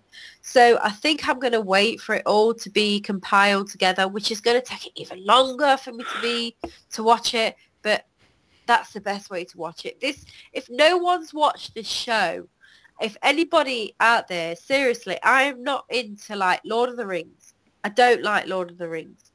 I'm sorry, big hate out there for me, but whatever. I don't like I'm not hating on the show. I think everything about it is amazing. I think everything, but it's just not for me. I love Harry Potter, by the way. I do love Harry Potter. But I'm not, if you don't like fancy like TV shows, please just don't discount this and think, oh, I'm not going to like that show. Because I said for the longest time, I'm not going to like this show. It's going to be so crap. It's going to be so far-fetched. Seriously, just sit down and I say just watch 2 episodes of this show and you'll be hooked. Would you not agree, Cliver? Yeah, I totally agree. This show is just amazing. The dialogue, the atmosphere, how you get attached to the characters. People try and tell me that there's other shows better than this show on TV, and I'm sorry, but I cannot come to conclusions where there's one better. If I struggle to find one that's better than this. People try and tell me that Breaking Bad's better than this show. I'm sorry, no, it's not. Breaking Bad is up there in my top 5. I love Breaking Bad. It's one of my top 5 shows of all time. That show's amazing as well. If no one's ever watched it, I'm on season 4 of that at the minute. It's absolutely fantastic. Please go watch that too. But it comes nowhere near to Game of Thrones. I'm sorry, it just doesn't. So yeah, that's what I've been watching. You wanna hear something that might blow your mind? Go on. Have you seen the first Batman movie, Batman Begins? Yes. Techno, you seen it as well? Yeah. Okay, you remember the scene at the end of that movie where Rachel Dawes saves a small boy from Scarecrow on the horse? Yeah. Yeah. Do you know who that small boy is? No. He's Joffrey. Oh, no way, really? Yep, that's the same boy from Batman Begins, plays Joffrey on Game of Thrones. He's fucking weird as well, he is. I like Joffrey. I like Joffrey because He's a bastard. He is a bastard, and I really want him to die, but I love watching him because he's so insane. That's the thing about Game of Thrones. You hate the characters because they're so fucking horrible, but you love them at the same time. It's like the Queen. What's her name? I can't remember the Queen's name. The ones who... yeah, I know who you're talking about. Celeste. I can't remember her name. Anyway, Joffrey's mum at the end of the day. She's an absolute bitch. But in the show, she plays it so well, and you just want to keep watching her because she's so good. But my favourite character in Game of Thrones, hands down, has to be Daenerys, the dragon mom. I like her. I love her. I love her. Who's your favourite character in Game of Thrones? Like absolute favorite? You know what? I'm gonna have to say Joffrey. No way, really? Just because I like watching him. I don't like his character, but I just like watching him. Do you know who mine is apart from Daenerys? The dwarf. What's his name? Oh, the bastard. I love him. The bastard. What's his name? The little dwarf. What's his name? I know who you're talking about. What's his name? Oh, he's such a good actor. I can't remember his name. Lannister. Yeah, Lannister. he's one of the Lannisters, isn't he? And he's always getting drunk and laying women. Oh, he's so it's so funny. I really like watching Arya too. Yeah. Yeah. I don't. Arya's awesome. She's like a proper tomboy. She doesn't get that much screen time, but I like watching her as well. She's awesome. I love that show. Seriously, if there was no other show on TV, I could watch that over and over again. I love Game of Thrones. Love it, love it, love it. But yeah, that's what I've pretty much been watching. I haven't really been watching anything else. Probably Game of Thrones and Breaking Bad. Like I say, Breaking Bad is also an amazing show. It's so good. But it doesn't hold a torch to Game of Thrones in my book, personally. It's up there. Don't get me wrong. It's up there. It's like probably number 3 of my all-time top favourite shows, but Game of Thrones takes number 1 spot without a doubt. So yeah, that's pretty much what I've been watching. I haven't watched any movies lately. I need to get into watching some movies, but yeah. Nice. A show I'm really big on is Dexter. Oh, Dexter's season. Yeah, Dexter. I've never seen Dexter. Oh my Oh, god. Watch Dexter. Yeah, you need Yeah. to. Dexter's up there as well with Breaking Bad. It really, really is. It's so good. What season are you on at the minute? I think season 3. Right. I think I'm on season 5. I haven't watched season 6 yet. Oh, that show's so good. Yeah. So you've seen the ice... Oh, I won't say anything. I was going to say something, but I won't say anything. Something that has to do with Yeah, ice. yeah. I know what you're gonna say, You know but what I yeah. mean by that. Yeah. Yeah. It Yeah, I was would- kind of crazy, but yeah. To pretty much sum up Dexter Clava, he's pretty much a vigilante. Yeah. Oh, well, I like vigilantes, me being a superhero guy, so. Yeah, he really is. He kind of... You could... He's not a bad guy. But he is a bad guy in He is the a bad certain guy. light. Yeah. He's like Yeah. he's an anti-hero. Yeah. Okay. Yeah, pretty much. I mean, you could base... I mean, this isn't really spoiling it for you because this is... I mean, Tom watched it for about season 3 before I started watching it, before he convinced me. Basically, what Tom told me was he hunts down the people that are the killers, basically. Yeah. So basically, if you had a child killer on your street, he'll hunt them down. And And kill if the him. authorities haven't done anything about that killer, if he's been released or he hasn't been caught, he will do the job for the police and kill them for them. Yeah. I But- understand what you're saying. He's but- an anti-hero. Yeah, So. but really he's the bad guy because he shouldn't really be doing that. But really he's doing what me and you watching the show going, yes, you should be doing that, if you know what I mean. Yeah. It's a really, really good show. Yeah, Dexter's awesome. Nice. I might have to check it out then. Mhm. You guys want to get into games we've been playing since we just kind of did like what we've been watching? Yeah, sure. Okay. Well, why don't you go first? Because I think yours and mine are pretty much the same. Yeah, they pretty much are. I've been playing 2 games. I haven't really been playing much this week because the house has been in a tip. We've had builders everywhere. So basically on the 3DS, Code of Princess once again. I'm on the last bit of Code. Have you completed Code of Princess, Climber? Yes. Jesus Christ. I cannot beat the last one. No? So hard. So fucking hard. I need to keep grinding to keep leveling up because I just cannot beat the last boss on Code of Princess. I just must suck at that game. I think it took me about 7 or 8 tries, and then I was finally beat her.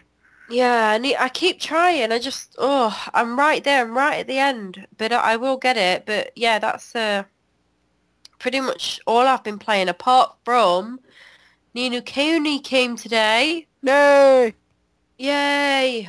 And I've been playing the shit out of that. Well, I say the shit out of it. I played about 4 or 5 hours of it. But what I've played so far, oh, dude, what an amazing game. No, I totally agree. Like I said, I'm like 9 hours into it. And I love it. Jesus. I mean, I'm not one for when people hype a game up so much and you think to yourself, it can't be that good. You know, when you think, oh, you know what, everyone's saying it's so good. It really can't be that good. and then you turn it on, and you put it on, and it's like you see the intro, and it's literally like playing a Studio Ghibli movie. Oh yeah. It's that good. This is what makes me love the PlayStation 3. I mean, you might think I might hate the PlayStation 3, but seriously, I don't. This is what the PlayStation 3 does well. It really, really does. This game, hands down, looks amazing. It really, it's by far the best looking game I've ever played. And that's saying something. I'm not into these first-person shooters. Now, I know some of these first-person shooters like Crysis and Call of Duty look very realistic. I've seen them. They look good. But seriously, when you put these games towards that, give me these games any day of the week, dude. They look so goddamn good. Wouldn't you agree?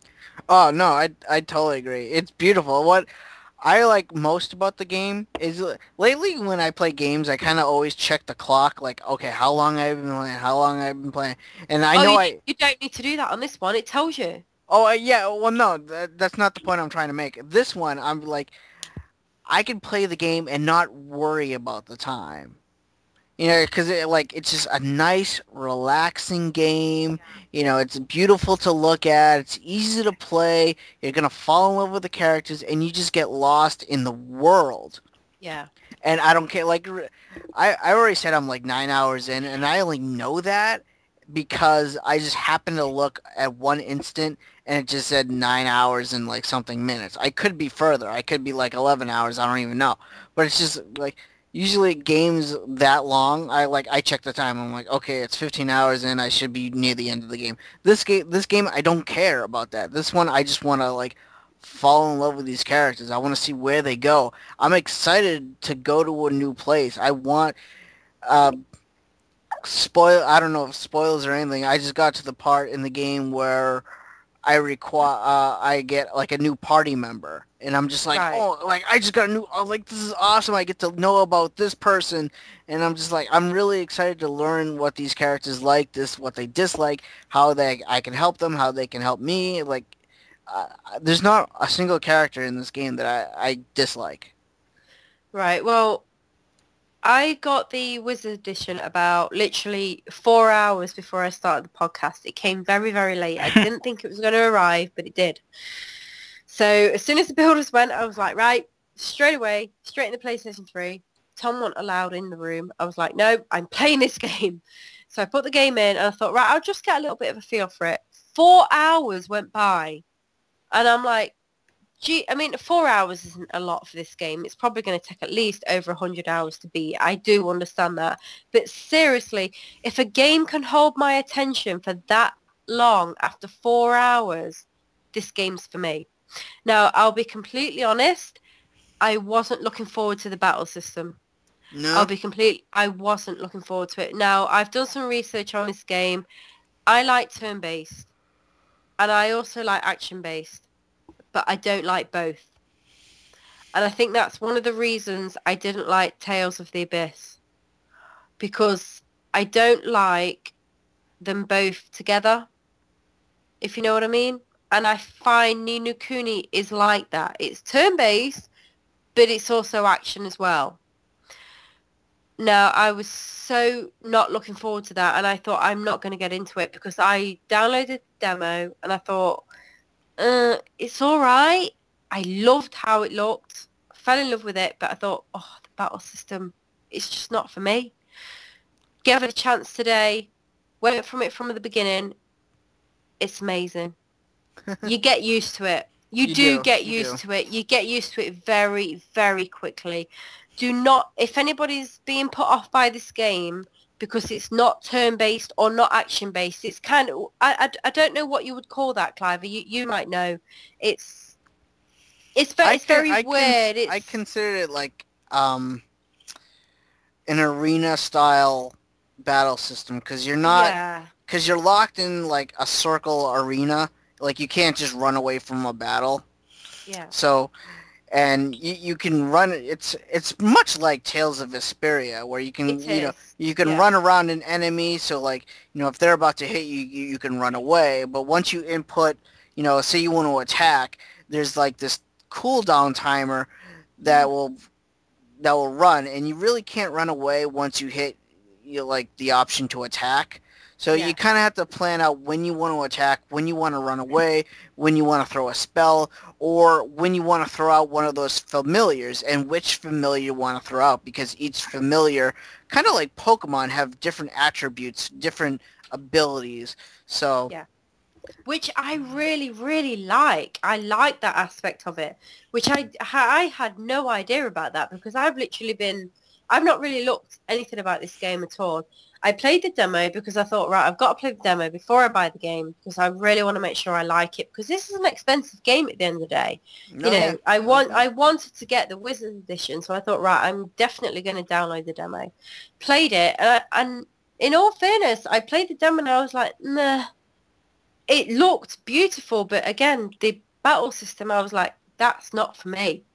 That's one of the reasons I hated the Tales of games, because I either want turn-based or action. I don't want both. But in saying that, when you play Ni No Kuni, it's like, it teaches you so well, and the dialogue is so good, and it's just so easy to pick up. And seriously, this is the best looking game, hands down, I've played this generation. I have to agree. It really is. It's amazing. I mean, I got the Wizard's Edition. Our Wizard's Edition is slightly different to yours. We don't get the coin and we don't get the soundtrack, but I've got the plush. I've got the book, which I am using, which I find really, really cool. I have not used the book yet. I have not used it to its entirety, but when it did come up, I think it came up with an option at one point. It said, check your spell book. So I did. And I checked it, and I got it out at the same page, and then at the same time, the game did. So I was looking at it, and I thought, nah, yeah, that's quite cool. So yeah, I had that. But the best thing to have at the side of you, now I don't know whether you have this, Cliver, is the strategy guide. No, I don't have the guide yet. The guide is amazing. I haven't really felt the urge to need it. Yeah, you don't usually. I would say the same thing. You don't really need a guide to play a game. Now, this guide, I've got to say, doesn't spoil a thing, right? I haven't actually had to look at the guide for anything apart from when I've been fighting the bosses. Now, when I came to fight the first boss, it was the tree boss. I can't remember his name. You'll know what it is. You know what I mean, don't you? The big tree boss. Yeah, I do. Yeah. Now, I had trouble with him at first because I thought, I didn't really know what to do. Now, I just looked at the guide, and it basically said, this guide is associable to this. We don't want to spoil anything, so this is what you've got to do.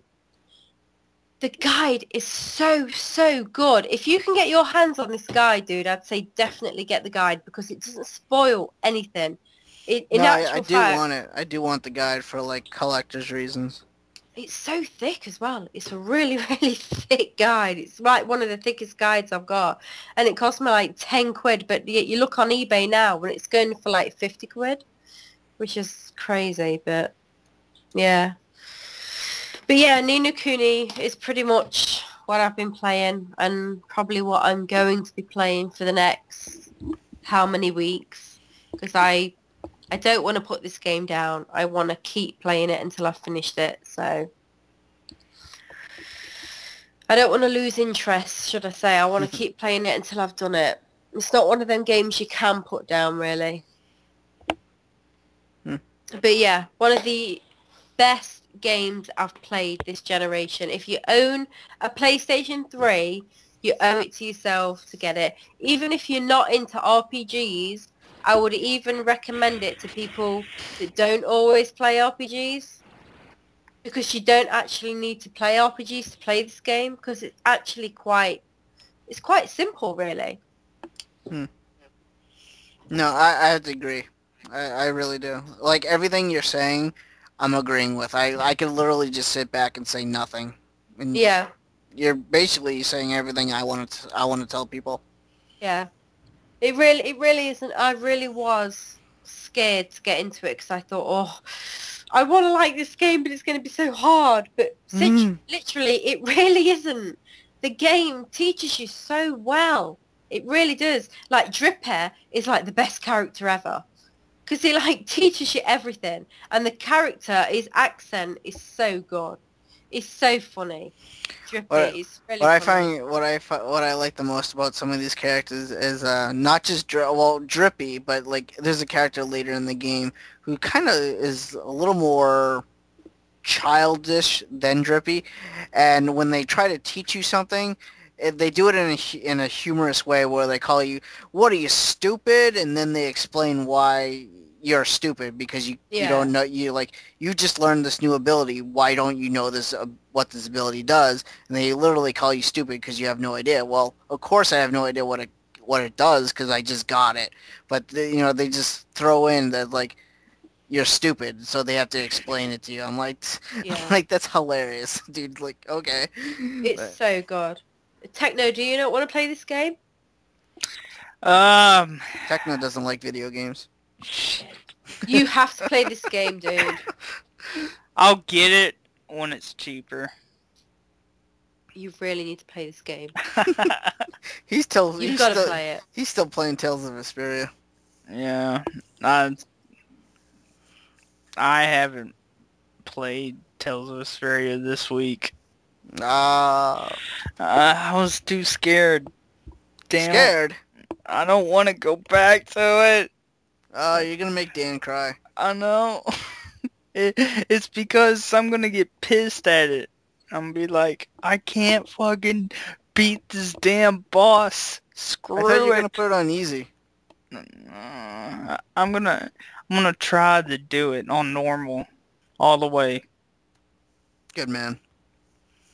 Is it well? If you haven't been playing that, what have you been playing? Well, I've been playing a lot of Super Street Fighter 4 Arcade Edition. Yay!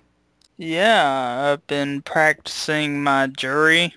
You gotta play online to, practice, because you don't play online to win, you play online to learn. If you want to, get, good at fighting games, I plead to anyone who is wanting to get good into or get into fighters to follow the channel. I know it's like one of those things we used to do. Shout outs. Ultra Chin TV. And they're famous. They're two famous dudes in the fighting game community. They're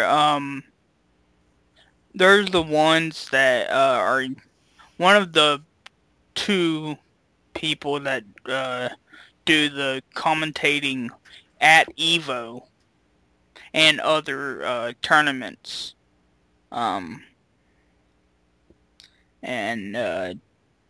It's Ultra David and James Chin, and they talk about James Chin has a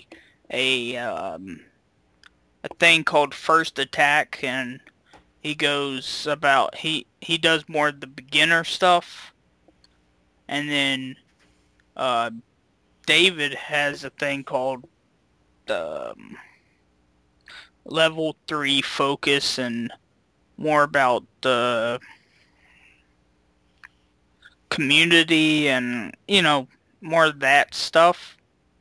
So I say, if you're wanting to get into fighting games, follow that channel, and they stream every Monday and Tuesday around, I think, 8 p.m. Eastern time. So I have to check them out. They sound cool. Yeah. Other than that, I played some Sonic 2. You got to. You got to. I played some Gunbird 2 on the Dreamcast, which is a shooter. Shoot 'em up. Explosions everywhere.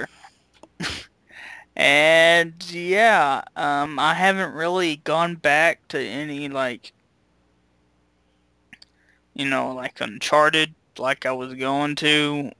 I'm gonna wait till I get finished with Tales of Vesperia, get that finished so I can go back and hopefully I can start playing Uncharted, and I'm wanting to play. I'm gonna put 2 games as my 2 games I need to beat next, which is Uncharted and Threads of Fate, because I'm gonna beat that again. Nice. Which I still need to make that video. So, yeah, that's pretty much it. Let's see. Well, for me, Joe pretty much already said it. Ni No Kuni, whatever she said, I totally agree with. It's a fantastic game, beautiful, so I'm not really going to go that much into it. But the other game I've been playing a lot of Miss Pac-Man. There's like the small arcade that's like kind of built into our movie theater, and they have Mrs. Pac-Man there. So I've been playing, just going there every time I've been going there to watch the Riff Track movies, which is basically like Mystery Science Theater, but not with the robots. But yeah, I just been going there and just playing the Mrs. Pac-Man arcade machine, and I just been loving it over and over. I actually just uploaded a video of like my recent playthrough. I beat my high score from the previous week, and me and Pac-Man, I just love it, and I'm starting to like Mrs. Pac-Man a lot more than regular Pac-Man. But that's really it, just Mrs. Pac-Man and Ni No Kuni for me. But you guys know what time it is? Techno, don't tell me the actual time. 8:50 p.m. You son of a bitch. I knew it. No, it's our trivia game. That's bullshit.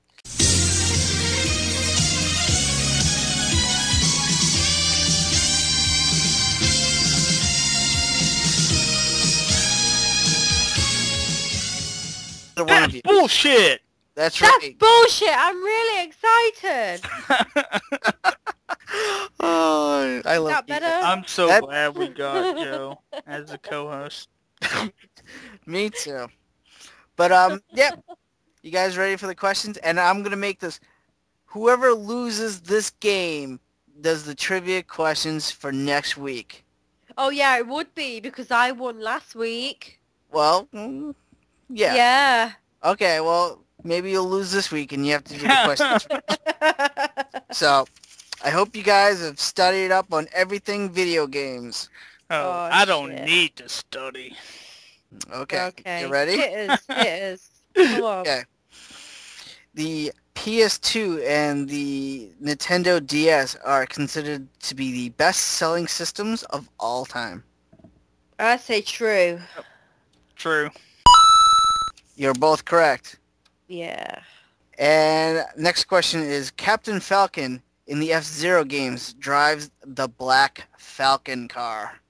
That's bullshit. False. Bullshit. You guys are correct. It's actually the Blue Falcon. Falcon. I thought I would get you guys on that one, honestly. No, you didn't even get me on that one. Even I knew that one. Okay. Okay. Nightcrawler is the only blue playable character in X-Men Legends. Oh shit! I don't know that shit. I'm gonna say false. I was gonna say false, so I'll say true just to be different. Alright, just to clarify before you give it, I mean blue as in like blue skin, not like a blue costume. I'll say true. Okay. What did you say, Techno? I don't know. False. It's actually false. Oh! Oh. Now who do you play as? You could play it. Well, playable is Nightcrawler and Beast. Oh, yeah. I totally forgot about Beast. And then Mystique is in the game as a villain, but you can't play as her. Okay. And she's blue. Yeah. Alright, next question is Harry Potter and the Deathly Hallows Part 2 was the first game in the series to use Kinect? I say true on that. Yeah, I'm going true. You're both correct. Yeah. Alright. In Street Fighter, Ryu and Guile are the only two playable characters. And Street Fighter, okay, that's bullshit. That's false. That's bullshit. Even I know that's bullshit, dude. Alright, you guys are correct. It was actually Ryu and Ken. Yeah. Alright. I thought I would get you on that one, too. No, Alright. I was a Street Fighter girl back in my day, dude. Alright, the ghosts in Pac-Man move more freely and do a rather random movement throughout the maze. Oh, fuck. I don't know that. I'll say it's true. I don't have a clue. I'm gonna say false. It's actually false. Oh, Yeah, 'cause fuck. they have a pattern. Yep, the ghosts in Pac-Man do have a pattern. It's actually Mrs. Pac-Man where Yeah. they move at random. Okay, Joker's real name in the Mass Effect games is Jeff. I'm gonna say true. Joker's real name in the Mass Effect game. Shit, why didn't I pay attention when Tom was playing him? Fuck. I'm gonna say true. That sounds quite true. It is true. Oh, booyah! Alright, next question is, Sonic the Hedgehog's first appearance in video games was Sonic the Hedgehog for the Sega Genesis and the Mega Drive. See, that's like a trick question right there. Yeah. That's a trick question. Now, I would say true, but probability is telling me that he appeared somewhere else.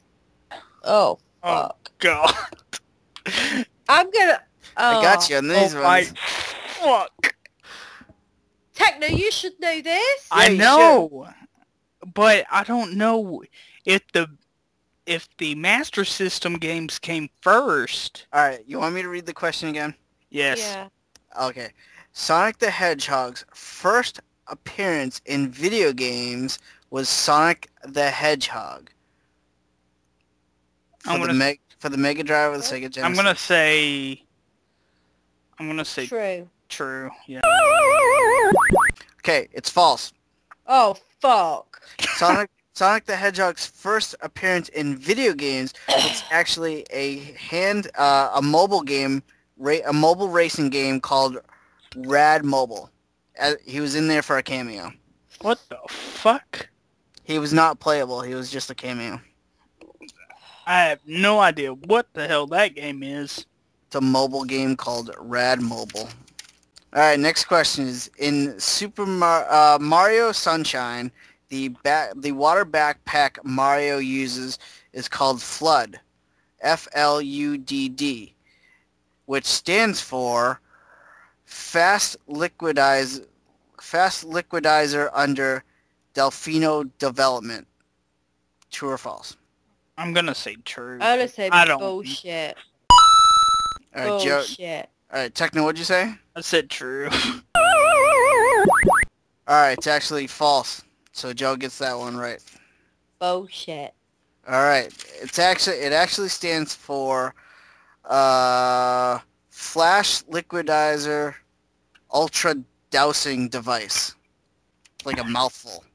Yeah, I knew that. Okay. Shit. Yeah, I knew that. Alright.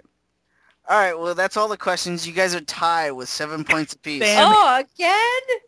But we, This happened last week. but we Shit. have a bonus question. Oh no, I don't Oh. do good at the bonus questions. Techno, this is a bonus question you should probably get. Okay? Oh, no way. Okay. Well, normally these bonus questions are worth 3 points, but since you're tied, I guess it really doesn't matter. So, the bonus question is, Shinobi was released for the Nintendo Entertainment System by Tengen exclusively in North America as a unlicensed release in 1989. I'm gonna say true. I have no idea. I'm saying true as well. I was going to say true. So we're both saying true. It's true. So you guys are both tied with 10 points apiece. You guys both got that right. Jeez. Damn it. Hey, got another question, dude. I literally do not have any more questions unless I make them up on the fly. Make one up. Are you sure? Yeah. Yep. We have to finish the fight. Alright, here's my next question to break the tiebreaker. Mega Man, powered up on the PSP, introduced 2 new robot masters, Time Man and Slick Man. That's bullshit. Joe, what do you think?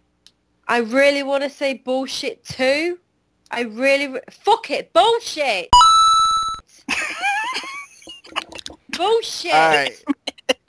Alright, it's bullshit is correct. It was actually Time Man and Oil, Oil Man. Man. Alright. Motherfucker. Okay. Think another one up. Alright, I'm going. DuckTales for the original NES had Gizmo Duck within the game, but Gizmo Duck could only be found in the Amazon level. I have no idea. I'll say true. I'm gonna say bullshit. Alright, it's actually bullshit. Oh, fuck! Oh, yeah! Gizmo Duck was on the moon level. Bullshit, dude. Well, that is bullshit, and since you lost, you get to come up with the questions for next week. Wow! I finally did it. So, Joe, you better prepare for next week. Well, nice questions. Yeah, I'll get ready. Don't you worry, there'll be some hard shit in there. Good. I'm looking forward to it, because I never get to play these. So.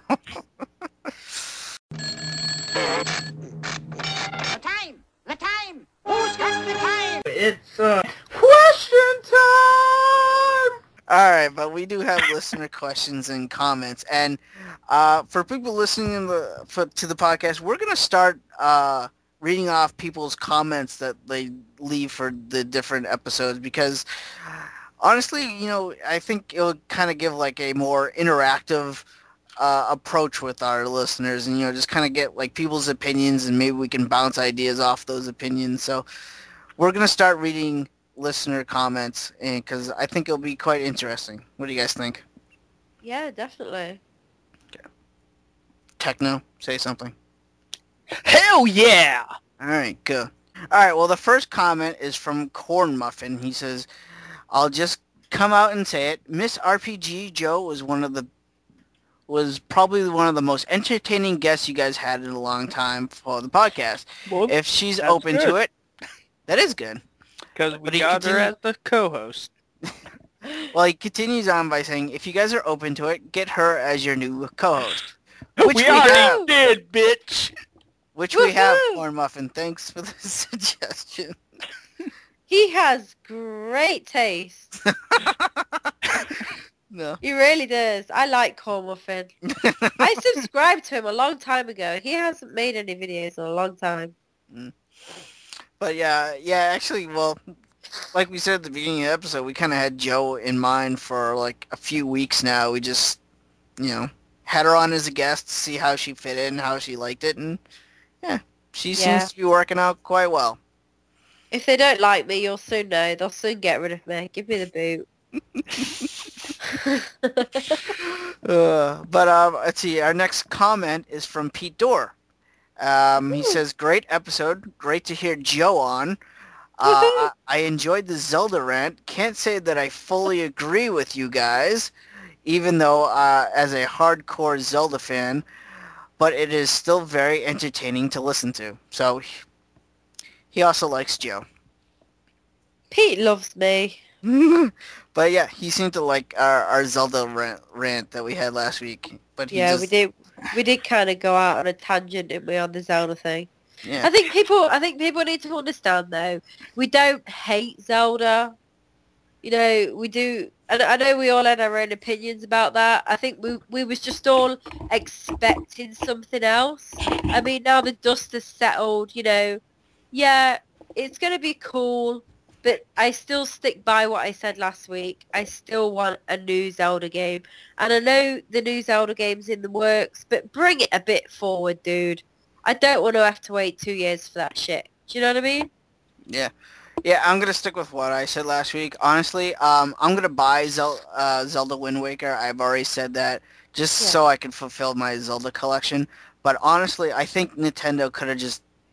Because honestly, like, that was their main focus on the Nintendo Direct. And I was kind of like, we have Wind Waker. Who cares? You know, it's just like, I want something new. Maybe give us a new Wave Race. Give us a new... give us a new F-Zero, you know, like something we haven't seen before. That's kind of like what I feel about the Wind Wakers. Like, yeah, we have Wind Waker, but I want something that we haven't had for a while. I think that's what got us all last week. It wasn't the fact that we was hating on Zelda, that we hated Zelda.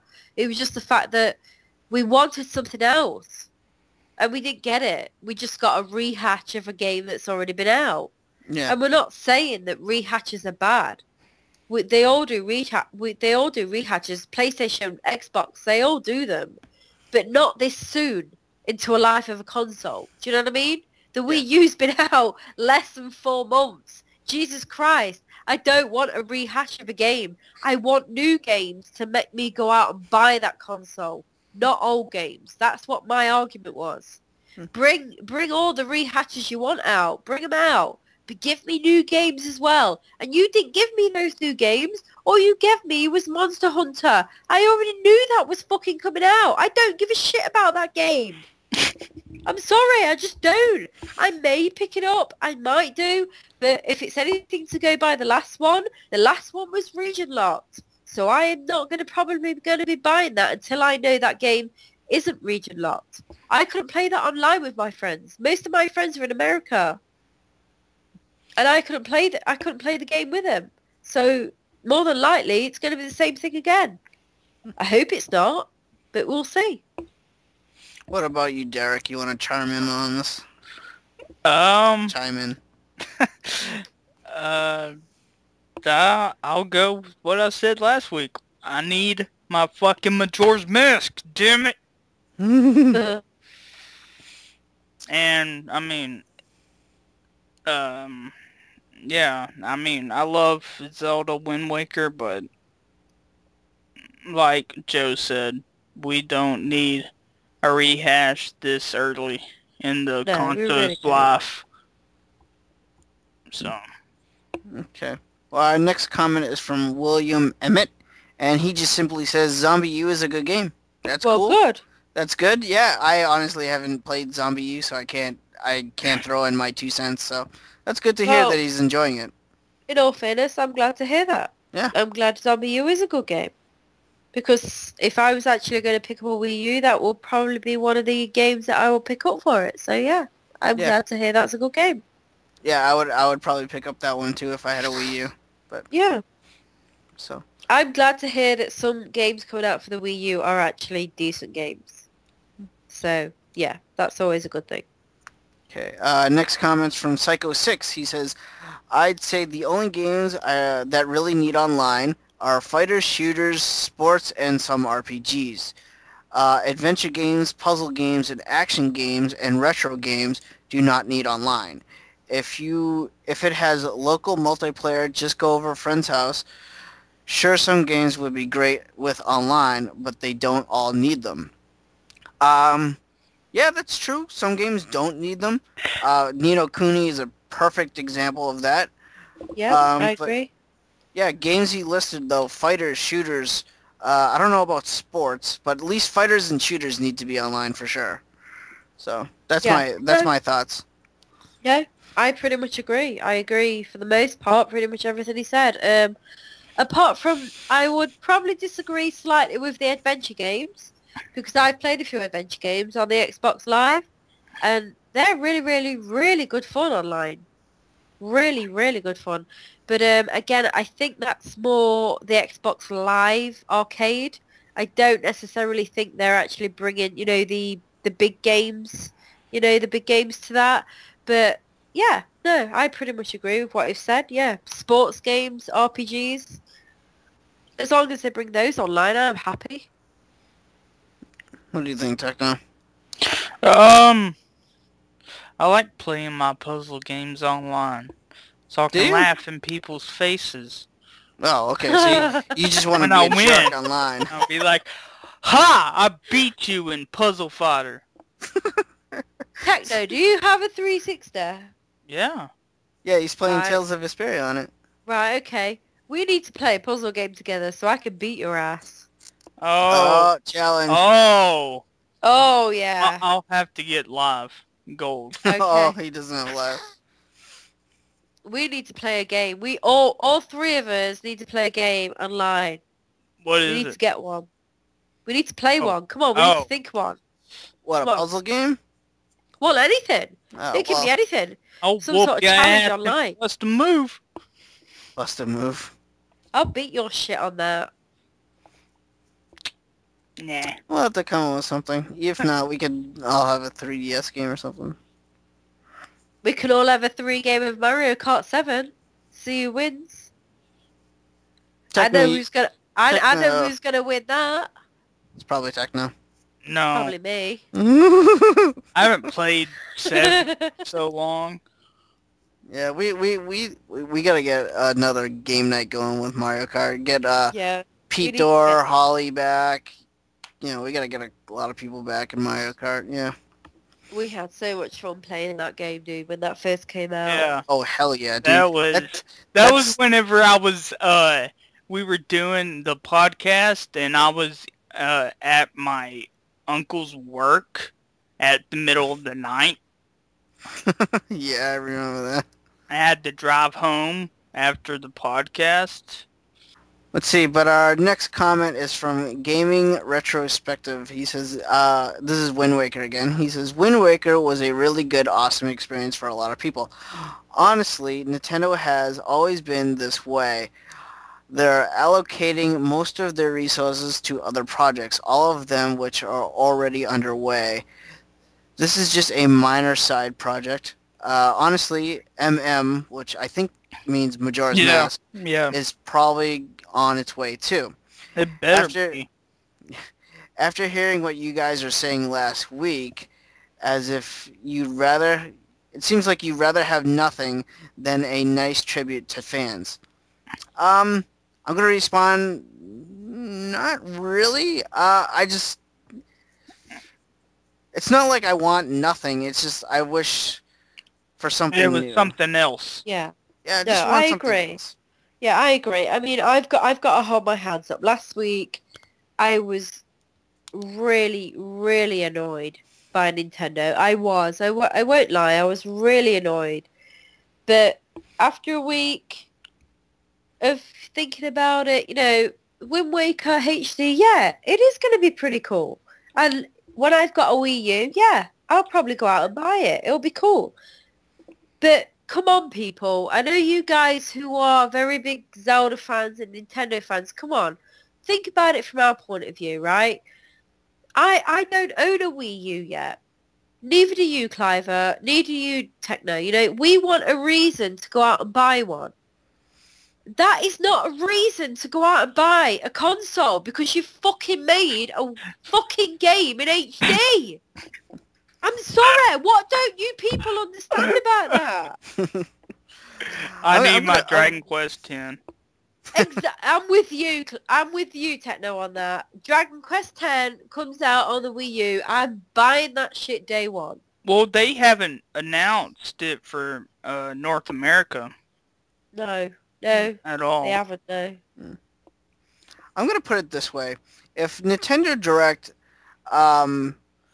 announced a remake of Majora's Mask on the 3DS, and let me finish, and the Wind Waker remake for the Wii U, I would be more excited for Majora's Mask than Wind Waker, mainly because I could play Wind Waker on my Wii.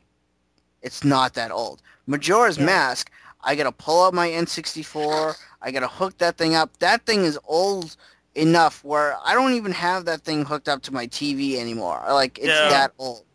But my Wii is hooked up. It's ready to play right now. I could play Wind Waker right now. But Majora's Mask, I have to I have to set everything up. I have to get prepared. I would rather have an HD remake, or not an HD remake, but just a graphical update to Majora's Mask like they did Ocarina of Time for the 3DS. I would be more excited for that than Wind Waker. That's how I'm going to see this. So, and our last thing is, this is a question, it's not a comment, and this is from Point Blank Games. He asks, why does Dan sound like a girl from the UK? I don't know, Joe. I'm the girl from the UK. I don't know. Are you secretly nostalgic Dan 1? Wow, what? Wow, let's put everybody into a little secret here now. What everyone don't know is that actually Dan is actually Tom. Whoa. Yeah. We got a secret conspiracy going on here, boys. Yeah, I actually live with Nostalgic Dan 1. A lot of you don't know that. He's just pretending to be American. Oh. He's actually British. Really? Okay. So, Yeah, there's a lot you don't know about Nostalgic Dan 1. so Nostalgic Dan lied to us when he said he went to the arcade with Jason Honey. That's Oh yeah, because I was there with him. that son of a bitch. Yeah. You didn't see that. You didn't see me there. Seriously, I was there. Who do you think was holding the camera? Oh, there was cameras involved. That's just as bad. Oh yeah. That's bullshit. Okay, but I actually lied. We actually have one more question. Last minute on Facebook. It's from Sinister Moon from the OKS podcast. He says, if it's not too late, ask the new person, because I tried to keep Joe a secret, ask the new person if they could do any voices, and ask them to do voices if so. Okay. So, Joe, do some voices. Oh She God, can do you gotta the- give me what? Tell me what voice. You can't just say do a voice. You gotta tell me what voice. All right, well, I like to hear that American accent again. Oh Dude, shit. Well, tell me what to say. All right, say, no, hold on. Tell her to do the Batman, fuck, what does he say? He is not the hero we need, but he is not the hero the city needs, the but city needs. but the hero the city deserves, or something I like forget. that. Right, Say- okay, and is this in an American accent? No, say it in the Batman voice. Fuck, dude. Like, Jesus I'm Christ. Batman. Okay. Fuck me. What? No, I no. didn't- Say this. Say why you want to kill me. Say why you want to kill me in the Batman voice. Why you wanna kill me? Why are you laughing? that was great. Oh my god. You said that like in the Batman voice, but like secretly, like you were trying to whisper it. Like, I'm Batman. Like, I need give me a different accent, dude. All right, I can't do Batman accent. all right, say let's see, I'm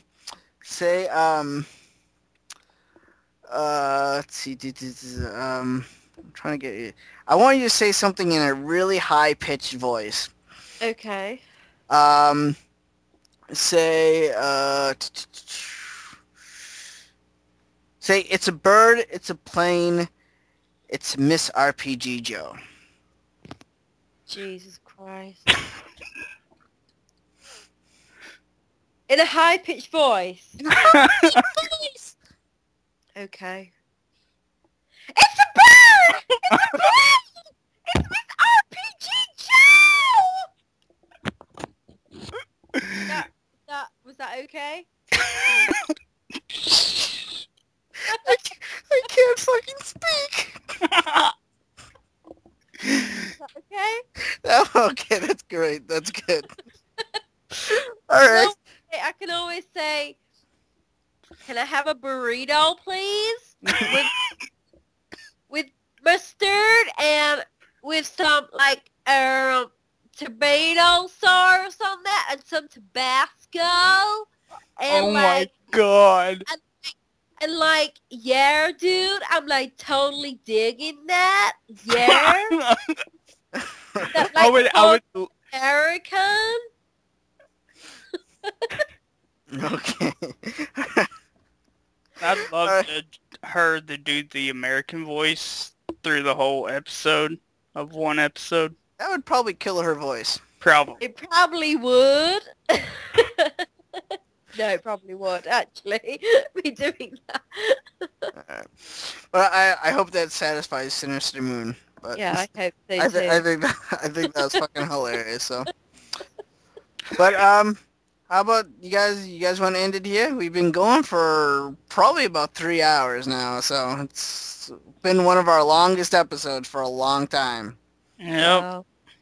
So That means it's probably a good one, then. yeah. I hope people enjoyed this one because, like I said, it was quite long. So I say we end it, you guys. Yep. Yep, no problem. All right. Well, that was episode 67 of the Press Start podcast. So everyone say goodbye, good night, and bloody hell. Good night, and bloody hell, people. Bloody hell. Bloody hell.